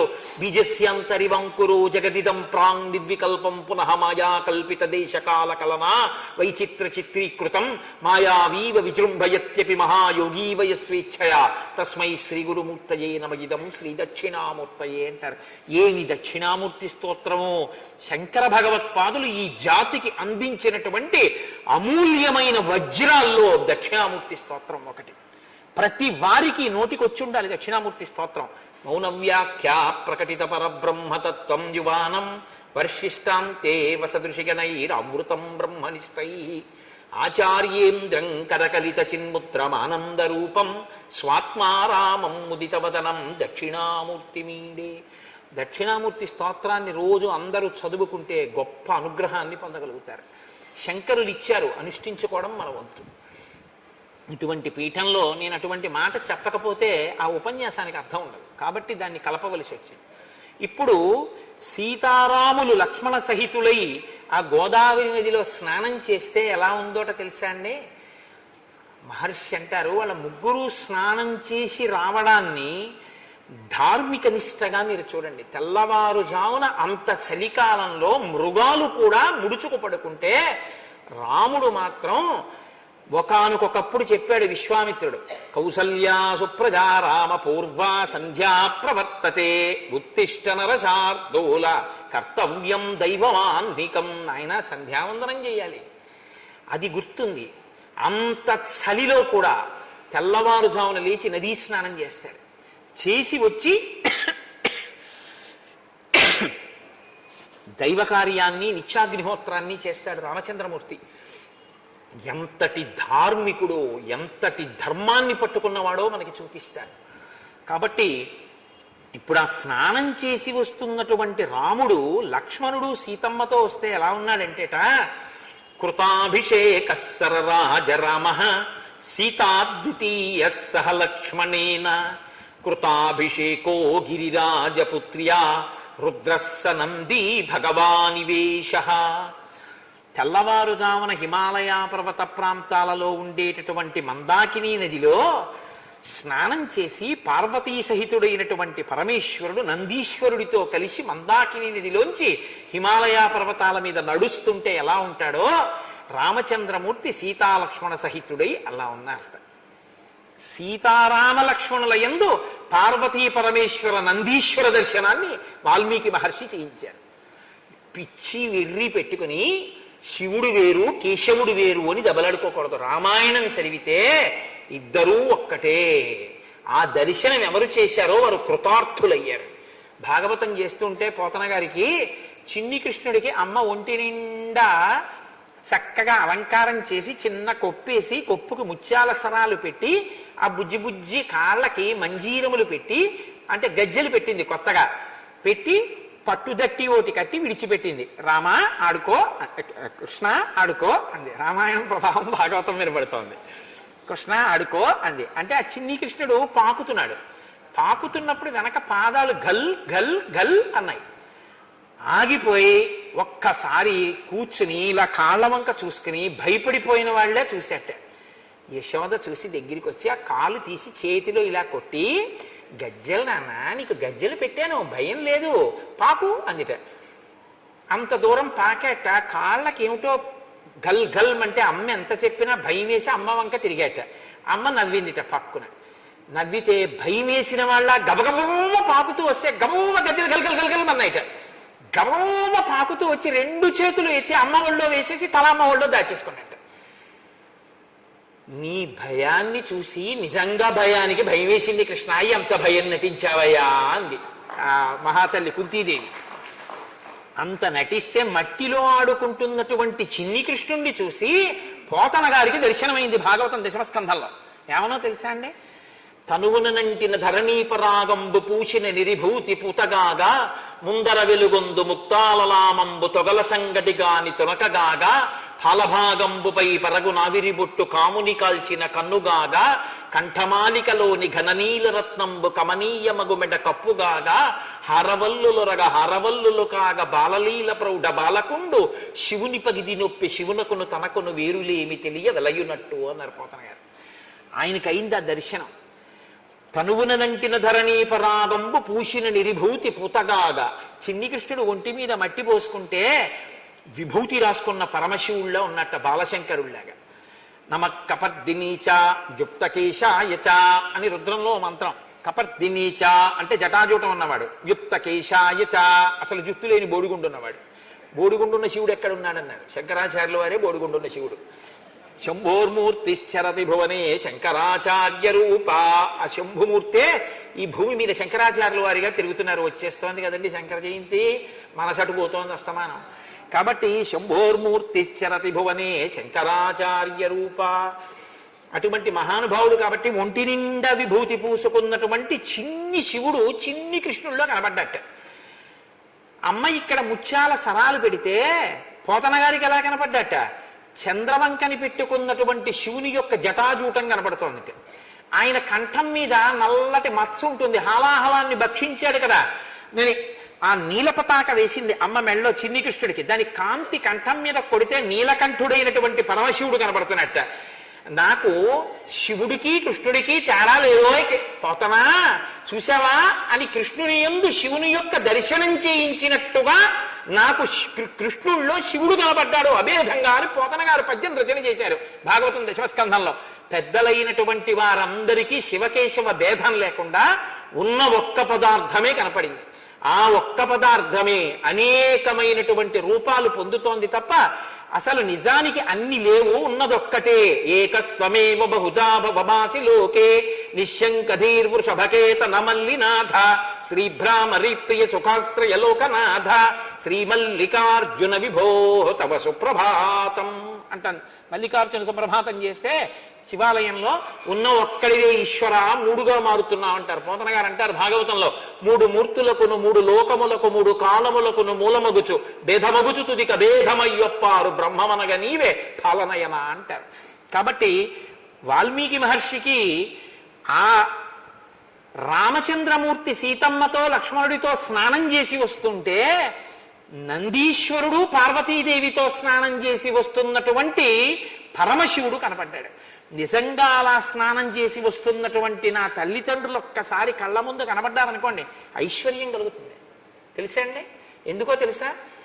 ప్రాతర్నమామి అని శంకరాచార్యులు వారు కనకధారా స్తోత్రం చేస్తూ దిగ్గస్తిభి కనక కుంభముఖావ సృష్ట సర్వాహినీ విమలచారు జలప్లుతాంగీం ప్రాతర్నమామి జగతాం జననీమశేష లోకాధినాద గృహిణీం అమృతాభిపుత్రీం అంటారు. ఆ దిగ్గజములు అమృత భాండములతో నీళ్లు పోస్తుంటే తడిసినటువంటి శరీరం ఉన్న లక్ష్మీదేవిని దర్శనం చేస్తే ఐశ్వర్యానికి కారకం అవుతుంది. పార్వతి ఒకరు లక్ష్మి ఒకరు కాదుగా, నేను ఇప్పుడేగా మీకు చెప్పింది. కైలాసే పార్వతీత్వం చ క్షీరోదే సింధు కన్యకా స్వర్గే స్వర్గలక్ష్మిస్తం మత్స్యలక్ష్మిశ్చ భూతలే వైకుంఠే చ మహాలక్ష్మిర్దేవదేవి సరస్వతి గంగా చ తులసీత్వం చ సావిత్రి బ్రహ్మలోకగా కృష్ణ ప్రాణాది దేవీత్వం గోలోకే రాధికాశ్వయం రాసే రాసేశ్వరీత్వం చ అని ఆ తల్లి చెట్ట చివరికి వచ్చేటప్పటికి గృహలక్ష్మి గృహే గృహే, ప్రతి ఇంటిలో ఉన్నటువంటి ఇల్లాలు ఆ తల్లి యొక్క స్వరూపమే, అమ్మవారి యొక్క స్వరూపమే. సహస్ర శీర్షవదన. ఇప్పుడు అమ్మవారిని ఎక్కడ చూస్తావు? లోపల ఉన్న శారదే ఇదిగో ఇక్కడ ఇన్ని ముఖాలతో ఉంది. ఇది మనకి వేదం నేర్పినటువంటి రహస్యం. అలా చూడడం నేర్చుకో అని అది వాల్మీకి మహర్షి రామాయణంలో మనకి ఉద్బోధ చేస్తారు. చక్కగా స్నానం చేశారు, అగ్నికార్యం చేశారు, సంధ్యావందనం చేశారు, ప్రాతకాల పూజ పూర్తి చేసుకున్నారు. ఎప్పుడు రాముడు ఎక్కడుంటే అక్కడికి మునులందరూ వస్తుంటారు. Tell me your friends, I will tell you what you are అంటారు ప్రొవెర్బ్లో. ఇంటికి వచ్చేవాళ్ళు ఎవరై ఉంటారో అలాంటి పరిస్థితే నీకు కూడా ఉంటుంది ఇంట్లో కదండి. ఎప్పుడు సినిమాల గురించి చెప్పేవాళ్ళు ఉన్నారంటే నీకు అదే పిచ్చి ఉందనమాట. నీ ఇంటికి ఎప్పుడు భగవంతుడి గురించి మాట్లాడే వాళ్ళే వస్తుంటారు అంటే నువ్వు భగవద్భక్తుడు అనమాట. నువ్వు ఎటువంటి వాడు నీ ఇంటికి అటువంటి వాళ్ళు వస్తూ ఉంటారు. కాబట్టి రుక్మిణీ కళ్యాణంలో అదేగా చెప్తారు. ప్రతిరోజు భీష్మకుడు ఇంటికి భగవద్భక్తులు వచ్చి మాట్లాడబట్టి అది విన్నటువంటి రుక్మిణీదేవికి కృష్ణుని యందు ప్రీతి అంకురించింది. లేకపోతే ఎలా అంకురిస్తుంది? కాబట్టి ఇప్పుడు మునులందరూ వచ్చారు, వాళ్ళతో భగవత్ కథా ప్రసంగం చేస్తున్నారు రామచంద్రమూర్తి. తథాసీనస్య రామస్య కథాసం సక్తచేతసః తం దేశం రాక్షసీ కాచిత్ ఆజగామ యదృచ్ఛయా. ఆయన కూర్చుని ఆ మహర్షులందరితో మాట్లాడుతున్నారు. మాట్లాడుతున్న సమయంలో ఎదురుచ్ఛయ అంటే దైవము యొక్క ఆజ్ఞ చేత, అంటే కథ మలుపు తిరగబోతోంది అని గుర్తు. మందర వచ్చినప్పుడు అన్నారు ఎదురుచ్ఛయ అన్నారు. మళ్ళీ ఇప్పుడు వస్తోంది ఒక ఆవిడ, మళ్ళీ ఎదురుచ్ఛయ అన్నారు. ఆవిడ వస్తూ ఉంటే అన్నారు అంటే మళ్ళీ కథ పెద్ద మలుపు వైపుకే అడుగేసేస్తోంది. ఇప్పుడు మొదలెట్టినటువంటి ఈ నిచ్చెన రామావతార ప్రయోజనం వైపుకి నడిచేస్తుంది. అందుకేగా ఋషులందరూ ముందు అరణ్యకాండలో అలా మొదలు పెట్టారు.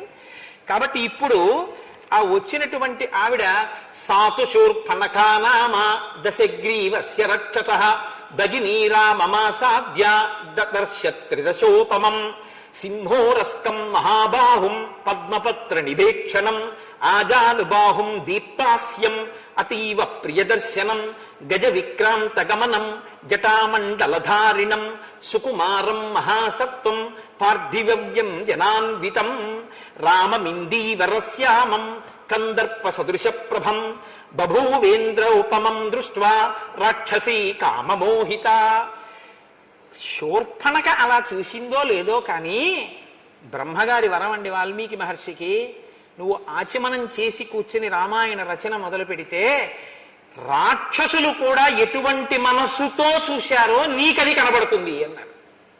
అందుకే శూర్పణక కూర్చున్న రాముణ్ణి ఎలా చూస్తోందో శ్లోకాలు అలాగే పడ్డాయి. ఆయన అలా కూర్చుంటే ఆవిడికి రాముని యొక్క ధార్మిక నిష్ట కన్నా ఆవిడికి ఏం కనపడిందో తెలుసా అండి? ఆయన అందం అటువంటిది. పుంసాం మోహన రూపాయ పుణ్య శ్లోకాయ మంగళం, మహానుభావుడిది. వచ్చిన ఆవిడ సాతు శూర్పణకానామ దశగ్రీవస్య రక్షస, దశకంఠుని యొక్క చెల్లెలు, రావణాసురుని యొక్క చెల్లెలు. ఆమె భగినీ రామమాసాద్య దదర్శ త్రిదశోపమం, దేవేంద్రుడు ప్రకాశించినట్టుగా ప్రకాశిస్తున్నట్ట రామచంద్రమూర్తి. అలా కూర్చుని ఉంటే ఏమిటి కట్టుకున్నాడు?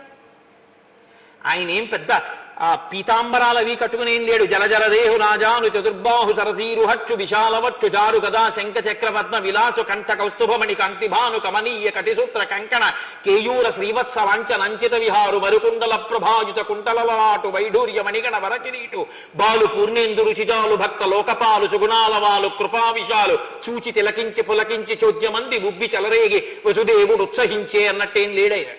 ఆయన నారచీర కట్టుకుని జటాజూటం కట్టుకుని కూర్చుని ఉన్నాడు అక్కడ. అలా కూర్చున్నా ఆయన అందం ఎలా ఉందో తెలుసా? దేవేంద్రుడు వచ్చి సింహాసనం మీద కూర్చుంటే ఎలా ఉంటాడో అలా ఉన్నట్ట. ఆ తేజస్ అలా ఉన్నాయి. అది ఆకర్షించేస్తుంది ఎవరినైనా సరే. దానికి రాక్షసులు లేరు, బాలులు లేరు, వృద్ధులు లేరు, కోతులు లేవు, కొండముచ్చులు లేవు, భల్లూకాలు లేవు. ఎవరైనా సరే ఆయన్ని ఇలా చూస్తే చాలా అబ్బా అనవలసింది. ఋషులైనా సరే పుంసాం మోహన రూపాయ పుణ్య శ్లోకాయ మంగళం, ఏమందం రా ఈ అందం అనవలసిందే. అలా ఉంటాడు నా తండ్రి. కాబట్టి సింహో రస్కం మహాబాహుం పద్మపత్ర నివేక్షణం, ప్రత్యేకించి రాముడి చూపులు అలా ఉంటాయిటండి. ఆయన కానీ ఇలా ఎవరైనా చూస్తే చాలట, ఆయన్ని చూసినా ఆయన చూసినా అంతే వ్యామోహితులైపోతారు ఆయన వంట.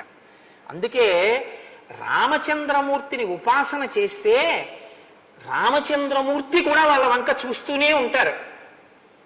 మీ అంత మీరు ఆ అనుగ్రహాన్ని వదిలేసుకుంటేనే చెప్పలేను, కానీ ఒక్కసారి రాముడి వంక అదే ఆయన ప్రతిజ్ఞ కూడా రామాయణంలో. సహృదేవ ప్రసన్నాయ తమాస్మీత చయాచతే అభయం సర్వభూతేభ్యో దదామ్యే తద్వ్రతం మమ. ఎవడైనా ఒక్కడు నన్ను పట్టుకుంటే నేను వాళ్ళని పట్టుకుంటానన్నాడు ఆయన. భూతములలో ఎవరైనా సరే రామాయణం రామనామం అంత గొప్పవి. కాబట్టి సింహో రస్కం మహాబాహుం, విశాలమైన పెద్ద పెద్ద భుజములున్నటువంటి వాడు, సింహము వంటి గొప్ప పరాక్రమం ఉన్నటువంటి వాడు, కన్నులు పద్మపత్రములు ఎలా ఉంటాయో అటువంటి కళ్ళున్నటువంటి వాడు. మీరు ఒకటి బాగా గుర్తుపెట్టుకోండి, ఈశ్వరుడి గురించి చెప్పేటప్పుడు ముఖారవిందం, పాదారవిందం, ఏది చెప్పినా అరవిందం అంటారు. కాళ్ళు తామరపూలే, కళ్ళు తామరపూలే ఎలా ఉంటాయండి? ఏమైనా అర్థం ఉందా? పాదారవిందం ఏమిటండి? రామచంద్రమూర్తి పాదారవిందార్పణమస్తు అంటారు. పాదారవిందం ఏమిటి? నా మొహం అసలు పాదాలు అరవిందాల్లో అంటే, అరవిందం అంటే తామర పువ్వు అండి. తామర పువ్వుకి అరవిందానికి పోలికి ఉందో నాకు చూపించండి. ఏమైనా ఉందా అసలు? దానికి కాడ కింద నుంచి ఉంటుంది, దీనికి కాడ పైనుంచి కిందకు ఉంది, కాలు పైనుంచి ఉంటుంది, కింద పాదం ఉంటుంది. ఏమిటి తామర పువ్వు? ఎలా పోల్చారు మీరు? మరి నేత్రములు అరవిందములే, పాదములు అరవిందములే, అన్ని అరవిందములు ఏమిటి? కాదు. ఎందుకు అరవిందం అంటారో తెలుసా అండి? ఎక్కడ పద్మం ఉంటుందో అక్కడికి భృంగము వెడుతుంది. భృంగం అంటే సీతాకోక చిలుక. సీతాకోక చిలుక్కి ఆ తుమ్మెద అనండి బాగుంటుంది. తుమ్మెదకి షడ్భుజి, లేకపోతే ఆ సంస్కృత భాషలోకి వచ్చేటప్పటికి దానికి షట్పది, 6 కాళ్ళున్నది అని పేరు. షట్పది అంటే 6 కాళ్ళున్నది అంటే మనకి కూడా మనము కూడా షట్పదులమే, 6 కాళ్ళు ఉంటాయి మనకు కూడా. ఏమిటో తెలుసా అండి? పంచేంద్రియములు, మనస్సు, ఈ 6 మనం కూడా కదులుతాం. పాదము కదలికకి పనికొస్తుంది, 5 ఇంద్రియములు మనస్సు కదలడానికి పనికొస్తాయి. షట్పది అయినటువంటి తుమ్మెద తామర పువ్వు కనపడితే మాత్రం దాని మీద వాలి రెక్కలు వంచేసి ఆ మకరందాన్ని తాగడంలో నిమగ్నం అయిపోతుంది. భగవంతుడి యొక్క కన్నులు చూసినా నువ్వు నీ 5 ఇంద్రియములు మనస్సుతో తుమ్మెదవై వాలిపోయి అక్కడ తేనె తాగాలి. పాదములు కనపడినా నువ్వు అక్కడ వాలి తేనె తాగాలి. నువ్వు తేనె అక్కడ వాలి తాగుతావు కాబట్టి అవి అరవిందములయ్యే తప్ప అవి నిజంగా అరవిందములని కాదు దాని అర్థం. నీ మనసు అటువంటిదైతే నువ్వు అది అరవిందం అవుతుంది, లేకపోతే అది అరవిందం ఎందుకు అవుతుంది? అరవిందం అవదు. శంకరాచార్యులు వారు శివానంద లహరి చేస్తూ భృంగీచ్ఛా నటనోత్కట కరిమదగ్రాహీ స్ఫురన్మాధవా హ్లాదో నాదగితో మహాశితవపు పంచేషు నాచాధృత సత్పక్ష సుమనోవదేశు నపున సాక్షాన్ మదీయే మనోరాజీవే భ్రమరాధిపో విహరతాం శ్రీశైల వాసీ విభు అంటారు. మనోరాజీవే భ్రమరాధిపో విహరతాం. నీ మనస్సు భక్తి అన్న తేనెతో నిండిపోతే ఈశ్వరుడు భృంగమై వచ్చి దాని మీద తిరుగుతాడు. ఆయన భృంగమునకు భర్త. ఎందుకని? ఆవిడ భ్రమరాంబ. భ్రమరాంబకి భర్త అయినటువంటి వాడు అది మగ భృంగము, అంటే భృంగి భృంగము. ఆయన గండు తుమ్మెద. గండు తుమ్మెద ఆడతుమ్మెదతో కలిసి వచ్చి ఇక్కడే జీ అని చప్పుడు చేస్తూ తిరుగుతుంది. ఈ చప్పుడు ఏమిటి? చెవులు మూసుకుని వినంటే లోపల నుంచి జుమ్ అని నాదం వస్తుంది.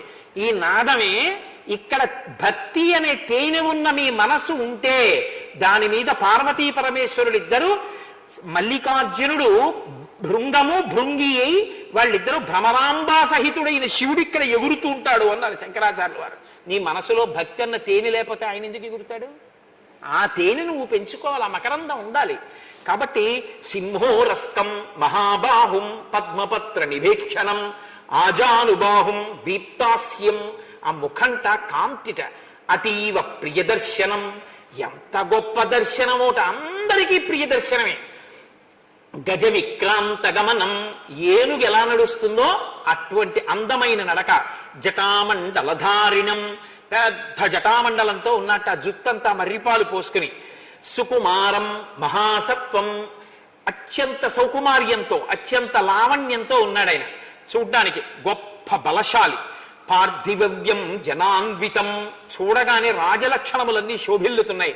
రామబిందీవరశ్యామం. అసలు శూర్పణఖ కళ్ళతో చూసిన వాల్మీకి మహర్షి నోటి వెంట వచ్చేస్తున్న రామస్తోత్రం ఇది. కాబట్టి రామబిందీవరశ్యామం. నల్ల కలువల యొక్క కాంతితో ఉంది ఆయన శరీరం. కందర్ప సదృశ ప్రభం. మన్మధుడు ఎలా ఆకర్షిస్తాడో అలా ఆకర్షిస్తున్నట్ట. బభూవేందోపమం దృష్ట్వా. ఆయన్ని చూడగానే, అటువంటి రామచంద్రమూర్తిని చూడగానే రాక్షసి కామమోహిత. రాక్షసి కాబట్టి కామమోహిత అయింది. ఆమె రాక్షసి కాబట్టి ఇప్పుడు రాముని యొక్క భౌతిక సంపర్కాన్ని కోరుకుంది. రాముణ్ణి భర్తగా, నేను ఆడదానిగా భోగం అనుభవించాలి అనేటటువంటి కోరిక శూర్పణఖ యందు పుట్టింది. అంటే రాముణ్ణి చూస్తే ఋషులు మాత్రమే మోహించడం కాదు, నాగరికులైన స్త్రీలు మోహించడం కాదు, రాక్షస స్త్రీలు కూడా మోహిస్తారు. మీకు ఈ మాట యొక్క గొప్పతనాన్ని మీరు అనుభవించడం అన్నది బాగా మనసులో పట్టుకోండి. మీరు బాగా మనసులో పట్టుకుంటే రామాయణాన్ని మీకు ఇవి ఎలా అనుభవించచ్చో మీకు అనుభవంలోకి వస్తాయి. ఇందులో ఒక మాట ఉంది, మీరు చూడండి. దీప్తాస్యం అతీవ ప్రియదర్శనం. దీప్తాస్యం అంటే ముఖం కాంతితో వెలిగిపోతూ ఉండడం.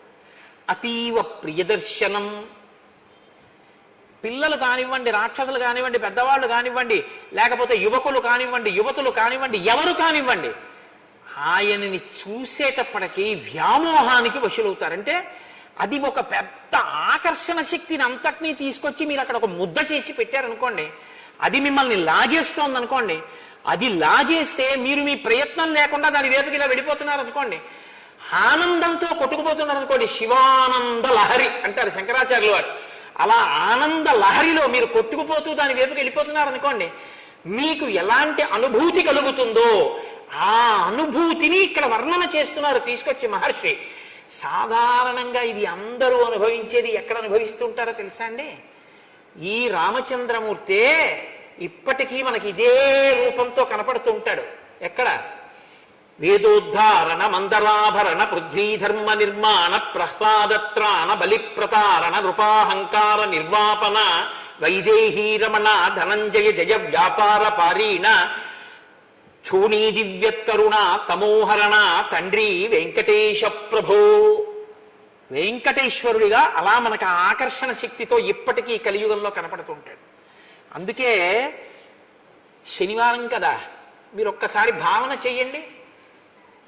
పిల్లలు పెద్దలు, నెత్తి మీద పెట్లు పెట్టుకున్న వాళ్ళు, బట్టల మూటలు పెట్టుకున్న వాళ్ళు, పేదవాళ్ళు, కోటీశ్వరులు, లక్షాధికారులు, ఆడవాళ్ళు, ముచిలివాళ్ళు, అనారోగ్యంతో ఉన్నవాళ్ళు, అంగవైకల్యంతో ఉన్నవాళ్ళు, ఎవరు కానివ్వండి, అసలు ఆ వెంకటేశ్వర స్వామి వారి ఆనందుడు, అనంతమైన ఐశ్వర్యవంతుడు, నీకేదైనా ఇవ్వగలడు అని చెప్పగలిగిన శంఖనిధి పద్మనిధి ఒకేలా ఉన్న మూర్తులు అటు ఇటు కనపడితే ఆ గడపకి అరటి చెట్లు కట్టుండి ఆకులు ఇలా విచ్చుకుని ఉంటే మీరు గడప దాటి లోపలికి వెళ్ళి ఇలా తల పైకెత్తి చూస్తే మీ కుడివైపు గోడ మీద ఒక గుణపం వేలాడుతూ కింద మట్టు కనపడితే ఒకప్పుడు అనంతాచార్యుల వారు వెంకటేశ్వర స్వామి వారి మీదకి విసిరిన గుణపం ఇదే కదా, అందుకనే కదా ఇప్పటికీ వెంకటేశ్వర స్వామి వారు గడ్డం కింద చందనపు ముద్ద జ్ఞాపకంగా పెట్టుకుంటారు. ఆ మత్స చూసి అనంతాచార్యుల వారిని గుర్తు తెచ్చుకుంటే వెంకటేశ్వరుడు ప్రీతి పొందుతాడని ఆ గుణపం వంక చూసి మీరు ఒక్క అడుగు ముందుకేసి ఇలా ఎడం పక్కకి తల తిప్పితే అచ్యుతరాయల వారు, వరదరాజ అమ్మణ్ణి, ఆ పక్కన వెంకటపతి రాయల వారు, వాళ్ళు ముగ్గురు కూడా వెంకటేశ్వరుణ్ణి సేవించి మా విగ్రహాలు మా శరీరాలు పడిపోయినా ఇక్కడ ఉండాలని ఆ విగ్రహాలు పెట్టుకుంటే ఇలా కుడి పక్కకి తిరిగితే టోపీ లాంటి కిరీటం పెట్టుకుని రెండు చేతులతో ఇలా నమస్కారం చేస్తూ శ్రీకృష్ణదేవరాయల వారు ఇటు తిరుమల దేవి ఇటు చిన్నాదేవీలతో విగ్రహాలు ఆయన బతికుండగా ఆయన వెంకటాచలంలో పెట్టేసుకుంటే మీరు కొద్దిగా అడుగులు తీసి ముందుకు వేసి ఎడం పక్కకి చూస్తే ఆ ఎడం పక్కన మీకు ఆ రంగనాయకుల మంటపం, ఆ పక్కన తిరుమలరాయ మంటపం కనబడితే ఆ ఎదురుగుండా స్వామివారికి దీపాలంకార సేవ చేసేటటువంటి మంటపం, ఆ మంటపం మెట్ల మీద కూర్చుని మీరు ఆ రెండు మంటపాల వంక చూస్తుంటే అక్కడ ఒక పెద్ద ఇత్తడి ప్లేటుతో బోర్డు, దాని మీద నల్ల అక్షరాలు ఉంటాయి. మాలిక్ కాఫూర్ దక్షిణ భారతదేశం మీదకి దండయాత్ర చేసి వచ్చినప్పుడు శ్రీరంగం క్షేత్రం మీదకి దండయాత్రకు వెడితే రంగనాథుణ్ణి రక్షించడానికి ఈ క్షేత్రానికి తీసుకొచ్చి ఈ మంటపంలో చాలా కాలం ముంచి పూజలు చేశారు కాబట్టి ఈ మంటపానికి రంగనాయకుల మంటపము అని పేరు వచ్చినది అని ఒక పెద్ద బోర్డు ఉంటే మీరు ఆ బోర్డు చదివి కొంచెం ముందుకు వెళ్ళబోయి ఇలా రంగనాయకుల మంటపానికి ఎడం పక్కకి తిరిగి వెడుతూ ఇలా చూస్తే అక్కడే తులాభారం, పసిపిల్లల్ని తీసుకొచ్చి ఓ పక్కన పడుకోబెట్టి పటికి బెల్లం ఓ పక్కన పోస్తూ రెండు పెద్ద పెద్ద డప్పులుండి వాటిని కొట్టేటటువంటి వాళ్ళ డప్పులు కొడుతుంటే మీరు అలా రంగనాయకుల మంటపానికి చుట్టూ తిరిగి వస్తుంటే మీరు ఆ కుడి చేతి పక్కకి తిరిగేసరికి స్వామివారి కళ్యాణ మంటపం లోపల ఉన్న ఎత్తైన వేదిక, పక్కన గోడకి ఉన్నటువంటి ఫ్యాన్స్, ఆ వేసినటువంటి ఎర్రటి తివాచి, కళ్యాణ మంటపం పక్కన ఉన్న సన్నటి ఎత్తైన అరుగు, కళ్యాణ మంటపం టికెట్ల మీద వచ్చిన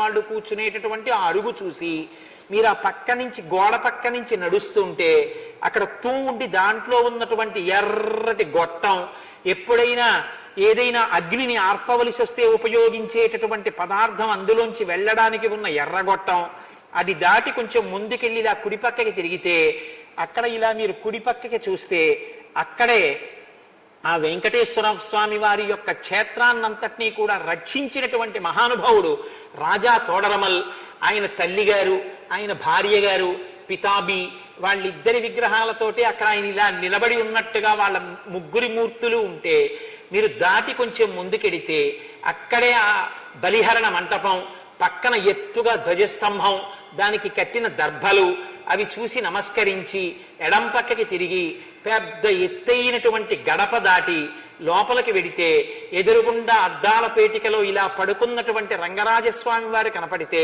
ఆయనకు నమస్కారం చేసి ఇలా తలపైకెత్తి చూస్తే ఆకాశం కనపడితే ఇక్కడికి ఈ ద్వారం, అక్కడికి ఆనంద నిలయం యొక్క ప్రాకారం రెండు విడిపోతే మీరు ఎడం పక్కకి తిరిగి చూస్తే వరదరాజస్వామి వారి దేవస్థానం, ఆకుపచ్చటి పంచ, జానెడు ఎర్రటి అంచు కట్టుకున్నటువంటి స్వామి, ఆయన పొట్టమించి అంచులు ఇలా ఇలా తిప్పితే కంచి వరదరాజస్వామిని అక్కడ దర్శనం చేసుకుని కుడి పక్కకి తిరిగి మీరు ఆనంద నిలయంలోకి వెడితే ఆనంద నిలయంలో ఓం నమో వెంకటేశాయ అని వినపడుతుంటే మీరు ఇలా రెక్కలు విప్పినటువంటి గరుత్మంతుడు కనపడితే ఎడం పక్కకి తిరిగి ఇలా గీతలు గీసినట్టున్నటువంటి ఒక కొయ్య సాధనం మీదకి మీరు ఇలా పైకెక్కితే ఇలా రెండు చేతులతోటి లోపల ఉన్నవాడి దగ్గరికి శౌచంతో వెళ్ళాలని ముద్ర పట్టి జయ విజయులు చూపిస్తుంటే ఇలా పట్టుకున్నటువంటి ప్రమిదలలో దీపాలు వెలుగుతుంటే మీరు ఆ ఎత్తైనటువంటి పీట మీద ఇలా ఎక్కి చూసేటప్పటికీ ఎదురుగుండా లోపల ఆనంద నిలయంలో ఇంత ఊర్ధ్వపుండ్రాలు పెట్టుకుని పెద్ద కిరీటం మించి ఇలా భుజాల మీదకి వేలాడుతున్నటువంటి తోమాలతో కంఠం వరకు స్వామి కనబడితే అప్రయత్నంగా రెండు చేతులు పైకెత్తి గోవిందా గోవిందా అంటూ మీరు అడుగులు ముందుకేసి ఆనంద నిలయంలోకి వెడుతుంటే ఆ ముందుకు వెళ్లి రాముల వారి మేడ దాటి బాగా దగ్గరకి వెళ్లి లోపల స్వామిని చూస్తే ఆ పైన ఉన్నటువంటి వజ్ర వైఢూర్య ఖచ్చితమైనటువంటి కిరీటం, దాని మీద ఉన్న చిన్న బొడిప, దాని మించి వచ్చినటువంటి తోమాల, ఆ తోమాల ఇలా భుజం మీదకి దిగితే ఆ కిరీటంలోకి ఒదిగిపోయినటువంటి లలాట భాగం, సంపంగా పువ్వు లాంటి చక్కటి కోటేరు లాంటి ముక్కు, సున్నా చుట్టినట్టున్నటువంటి చిన్న మూతి, ఓ అందమైన గడ్డం, ఆ గడ్డం మీద పెట్టుకున్న గంధపు మచ్చ, ముక్కుకి ఇక్కడి నుంచి పైకి తీర్చిదిద్దినటువంటి పచ్చ కర్పూరపు ఊర్ధపుండ్రాలు, ఆ స్వామివారి చెవులకు పెట్టినటువంటి ఆ మొసళ్ళ వంటి ఆభరణాలు, వాటిని ఆ చెవులకి తరిగొండ వెంగమాంబ గారు వర్ణన చేస్తే మొసలి పిల్లల్ని పెట్టారు అంటారు. అలా ఆ కర్ణాభరణాలు, ఆ స్వామివారిని కిందకి చూస్తే చక్కటి భుజాలు, ఆ కుడి చేతిలో పట్టుకున్నటువంటి చక్రం, ఎడం చేతిలో పట్టుకున్నటువంటి శంఖం, విశాలమైన వక్షస్థలం, శ్రీదేవి భూదేవి వాళ్ళకి చుట్టినటువంటి తెల్లటి పుష్పమాలలు, ఆ కిందకొస్తే సన్నగా ఉన్నటువంటి నడుం, కొద్దిగా అమ్మవారిలా ఇలా నడుం కొద్దిగా వంగినటువంటి స్థితి, ఆ సన్నటి నడుం కిందకి చూస్తే బలిష్టమైనటువంటి తొడలు, ఒక చెయ్యి ఇలా పెట్టి అందరికీ అభయం ములిచ్చు చేయి కందువకు మంచి బంగారు చేయి, వజ్రవైఢూర్యాలతో మెరిసిపోతున్నటువంటి ఆ హస్తం, కట్టుకున్నటువంటి పెద్ద పట్టంచు పంచ, దాని మీద వ్రేలాడుతున్నటువంటి పుష్పహారాలు, పెద్ద పెద్ద వజ్రవైఢూర్య సహితమైనటువంటి హారాలు, అష్టలక్ష్ములతో పెట్టుకున్న పెద్ద వడ్డాణం, బలిష్టమైనటువంటి తొడలు, అందమైన పాదాలు, పాదాల మీద పూజ చేయబడినటువంటి తులసి, మీరు వంగి ఆ పాదాలలో తలపెట్టి నమస్కారం చేసుకుంటుంటే ఆ సువాసనలు మీ ముక్కుల్లోకి గుబాళించిపోతే మీ రెండు చేతులతో స్వామివారి పంచెలోంచి మీరు ఆయన కాళ్ళు మెత్తగా ఒత్తితే స్వామి ఎంతో సంతోషించి, నా కాళ్ళు పడుతున్నావా అని మీ చేతిలో ఒక లడ్డు పెడితే మీరు ఆ లడ్డు నోట్లో వేసుకుని మళ్ళీ తల ఇలా పైకెత్తి చూస్తే వక్షస్థలం దగ్గర నుంచి ఇలా గడ్డం వరకు కనపడుతుంటే మీరు పొంగిపోయి రాలేక వెనక్కి తిరిగి నడుస్తూ నమస్కారం చేసుకుంటూ బరువైన హృదయంతో బయటికి వచ్చి కుడిపక్క చూస్తే పెద్ద పెద్ద గంటలు కట్టి గంటలని ఘంటాపాణి అని ఆయన మోగిస్తుంటే ఆ గడప దాటి మీరు బయటికి వస్తే ఇలా కుడిపక్కకి తల తిప్పి చూస్తే వైకుంఠ ద్వారము అని బోర్డు కనబడితే ఓహో ఇక్కడే కదా స్వామి నాభికమలంలోంచి బ్రహ్మగారు పుట్టినటువంటి క్షీరసాగర మధ్యంలో పడుకున్న మూర్తి, కొయ్య మీద చెక్కిన మూర్తి ఉంటే ఆ ఉత్తర ద్వారం వంక చూసి బంగారు బావి అని ఓ బోర్డు ఉండి గాజు పలకతో దాంట్లోకి చూడ్డానికి వీలు లేకుండా ఓ అమరిక ఉంటే మెట్లెక్కి ఎడం పక్కకి తిరిగితే అక్కడ ఉన్నటువంటి వకుళమాతని చూసి ఈ తల్లే కదా యశోద, ఒక ఆవిడ రోజు గోడ కన్నంలోంచి వెంకటేశ్వర స్వామి వారికి తయారయ్యే పదార్థాల్ని నా కొడుక్కి వంటలు బాగా చేస్తున్నారా అని చూస్తుంటుంది. అమ్మ హృదయం అంటే ఇలా కదా ఉంటుంది. ఆ యశోద కదా ఈ వకుళమాతగా వచ్చిందని మీరు ఆ అమ్మకి నమస్కారం చేసి, అమ్మా ఎంత గొప్పదానివమ్మా, అఖిలాండ కోటి బ్రహ్మాండ నాయకుడు, ప్రతిరోజు రాత్రి లక్ష్మీ సహితుడై వచ్చి ఆ వెంకటేశ్వర స్వామి వారు అమ్మా నీ కాళ్ళు పడతారు కదమ్మా, అమ్మా లక్ష్మి ఇంక వెళ్ళి పడుకో, వాడు పాపం 1 గంట వరకు దర్శనం ఇస్తూనే ఉంటాడు, వాడు పడుకునేదే గంట, పడుకోండర్రా అంటే మీ ఇద్దరు వెళ్ళి పడుకుంటారు.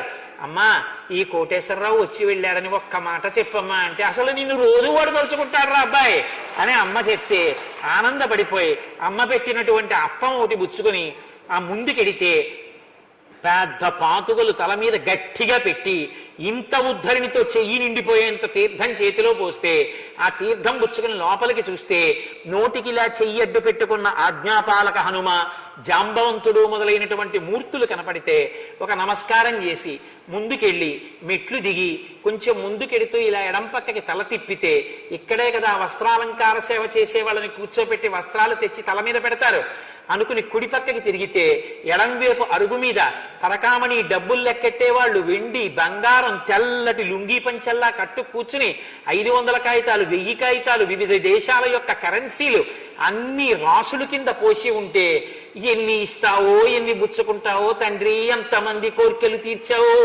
హుండీలో తెచ్చి వేశారని ఆశ్చర్యపోయి ముందుకెళ్ళి మెట్లెక్కి చూస్తే గంధం ఒలిచేటటువంటి మంటపంలో పెద్ద పెద్ద దొంగల మీద గంధం తీసేటటువంటి వారు అక్కడ నిలబడి ఓంగి గంధం తీస్తుంటే స్వామికి ఒంటి నిండా ఎన్ని పర్యాయాలు ఆ చందనాలంకారం చేస్తారో అనుకుని మీరు కొంచెం ముందుకెచ్చి మెట్లు ఎక్కి ఇలా ఆనంద నిలయ విమానంలోకి చూస్తే విమానంలో విమాన వెంకటేశ్వరుడు, ఆయనకి ఎడం చేతి పక్కన తోక ఇలా తలపై వరకు ఎత్తి ఉన్నటువంటి హనుమ, ఆయన కుడి చేతి పక్కనేమో ఆడుకుంటున్న బాలకృష్ణుడు, బాలకృష్ణుడి పక్కన రెక్కలు విప్పినటువంటి గరుత్మంతుడు బంగారు మూర్తులుగా మీకు దర్శనమైతే సంతోషించి నమస్కరించి కిందకి దిగి మీరు 4 అడుగులు ముందుకేసి పైకి అరుగు మెట్లు ఎక్కితే ఎడం చేతి పక్కన యవ్వనంలో యువకుడుగా ఉన్నటువంటి రామానుజాచార్యుల వారి గుడి కనబడితే అక్కడ ఒక నమస్కారం పెట్టి 3 అడుగులు ముందుకేస్తే ఆరగించి కూర్చున్నాడు అల్లవాడే అని అన్నమాచార్య స్వామి కీర్తన చేసినటువంటి నరసింహస్వామి పెద్ద పెద్ద దంస్ట్రలతో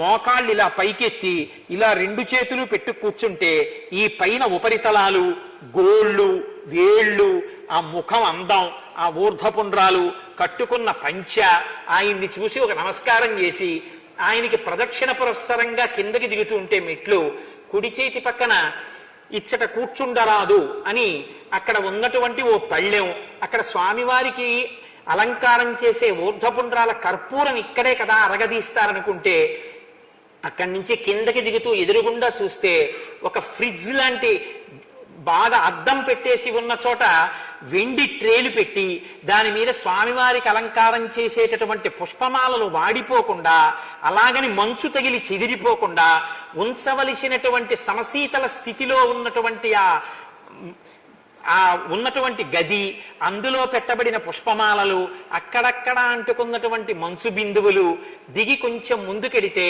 స్వామివారి హుండి, దానికి నామాలు, దానికి ఇలా చిరిగినట్టుగా ఉన్నటువంటి ఆ విశేషం, అక్కడ మీరు చెయ్యి పెట్టి స్వామివారి హుండీలో డబ్బు వేసి అక్కడ కొంతమంది హుండీకి కళ్ళకద్దుకుంటుంటే అక్కడ ఇలా ఇత్తడి పలకల పలకల పలకల పలకల్లా ఉన్న వాటిలోంచి లోపలికి చూస్తే ఆనందనిలయంలోకి ఎడుతున్న వాళ్ళు కనపడుతుంటే ఓ నమస్కారం చేస్తుంటే ఓ సెక్యూరిటీ గార్డు తుపాకీ పట్టుకుని అక్కడ నిలబడి ఉంటే మీరు ఆ హుండీ చుట్టూ తిరిగి ఎడం పక్కకెడితే గోడ మీద ఇలా చెయ్యి పెట్టి డబ్బులు కురిపిస్తున్నటువంటి లక్ష్మీదేవి కనపడితే చేతులెత్తి పొడుగ్గా పుట్టినందుకు జన్మధన్యం ఇవ్వాలా అని ఇలా 2 చేతులు వేసి ఆవిడ పాదాలు పట్టుకుంటే చల్లగా కొంతమంది దోపేసిన నాణేలు తగిలితే ఓ నమస్కారం అమ్మవారికి పెట్టి ముందుకొచ్చి రంగనాయకుల వారు ఉన్నటువంటి ఆ పేటికి దగ్గర ఒక్కసారి నేల మీద పడి నమస్కారం చేసి పైకి లేచి బయటికి వెళ్ళి ఎడం పక్కకి తిరిగితే ధ్వజస్తంభం దగ్గర ఉచిత ప్రసాదం ఇస్తున్న దగ్గరికి వెళ్ళి చెయ్యి పెడితే మీకు చిన్ని లడ్డు చేతిలో పెడితే ఆ పూలబావి దగ్గర నిలబడి ఆ లడ్డు తిని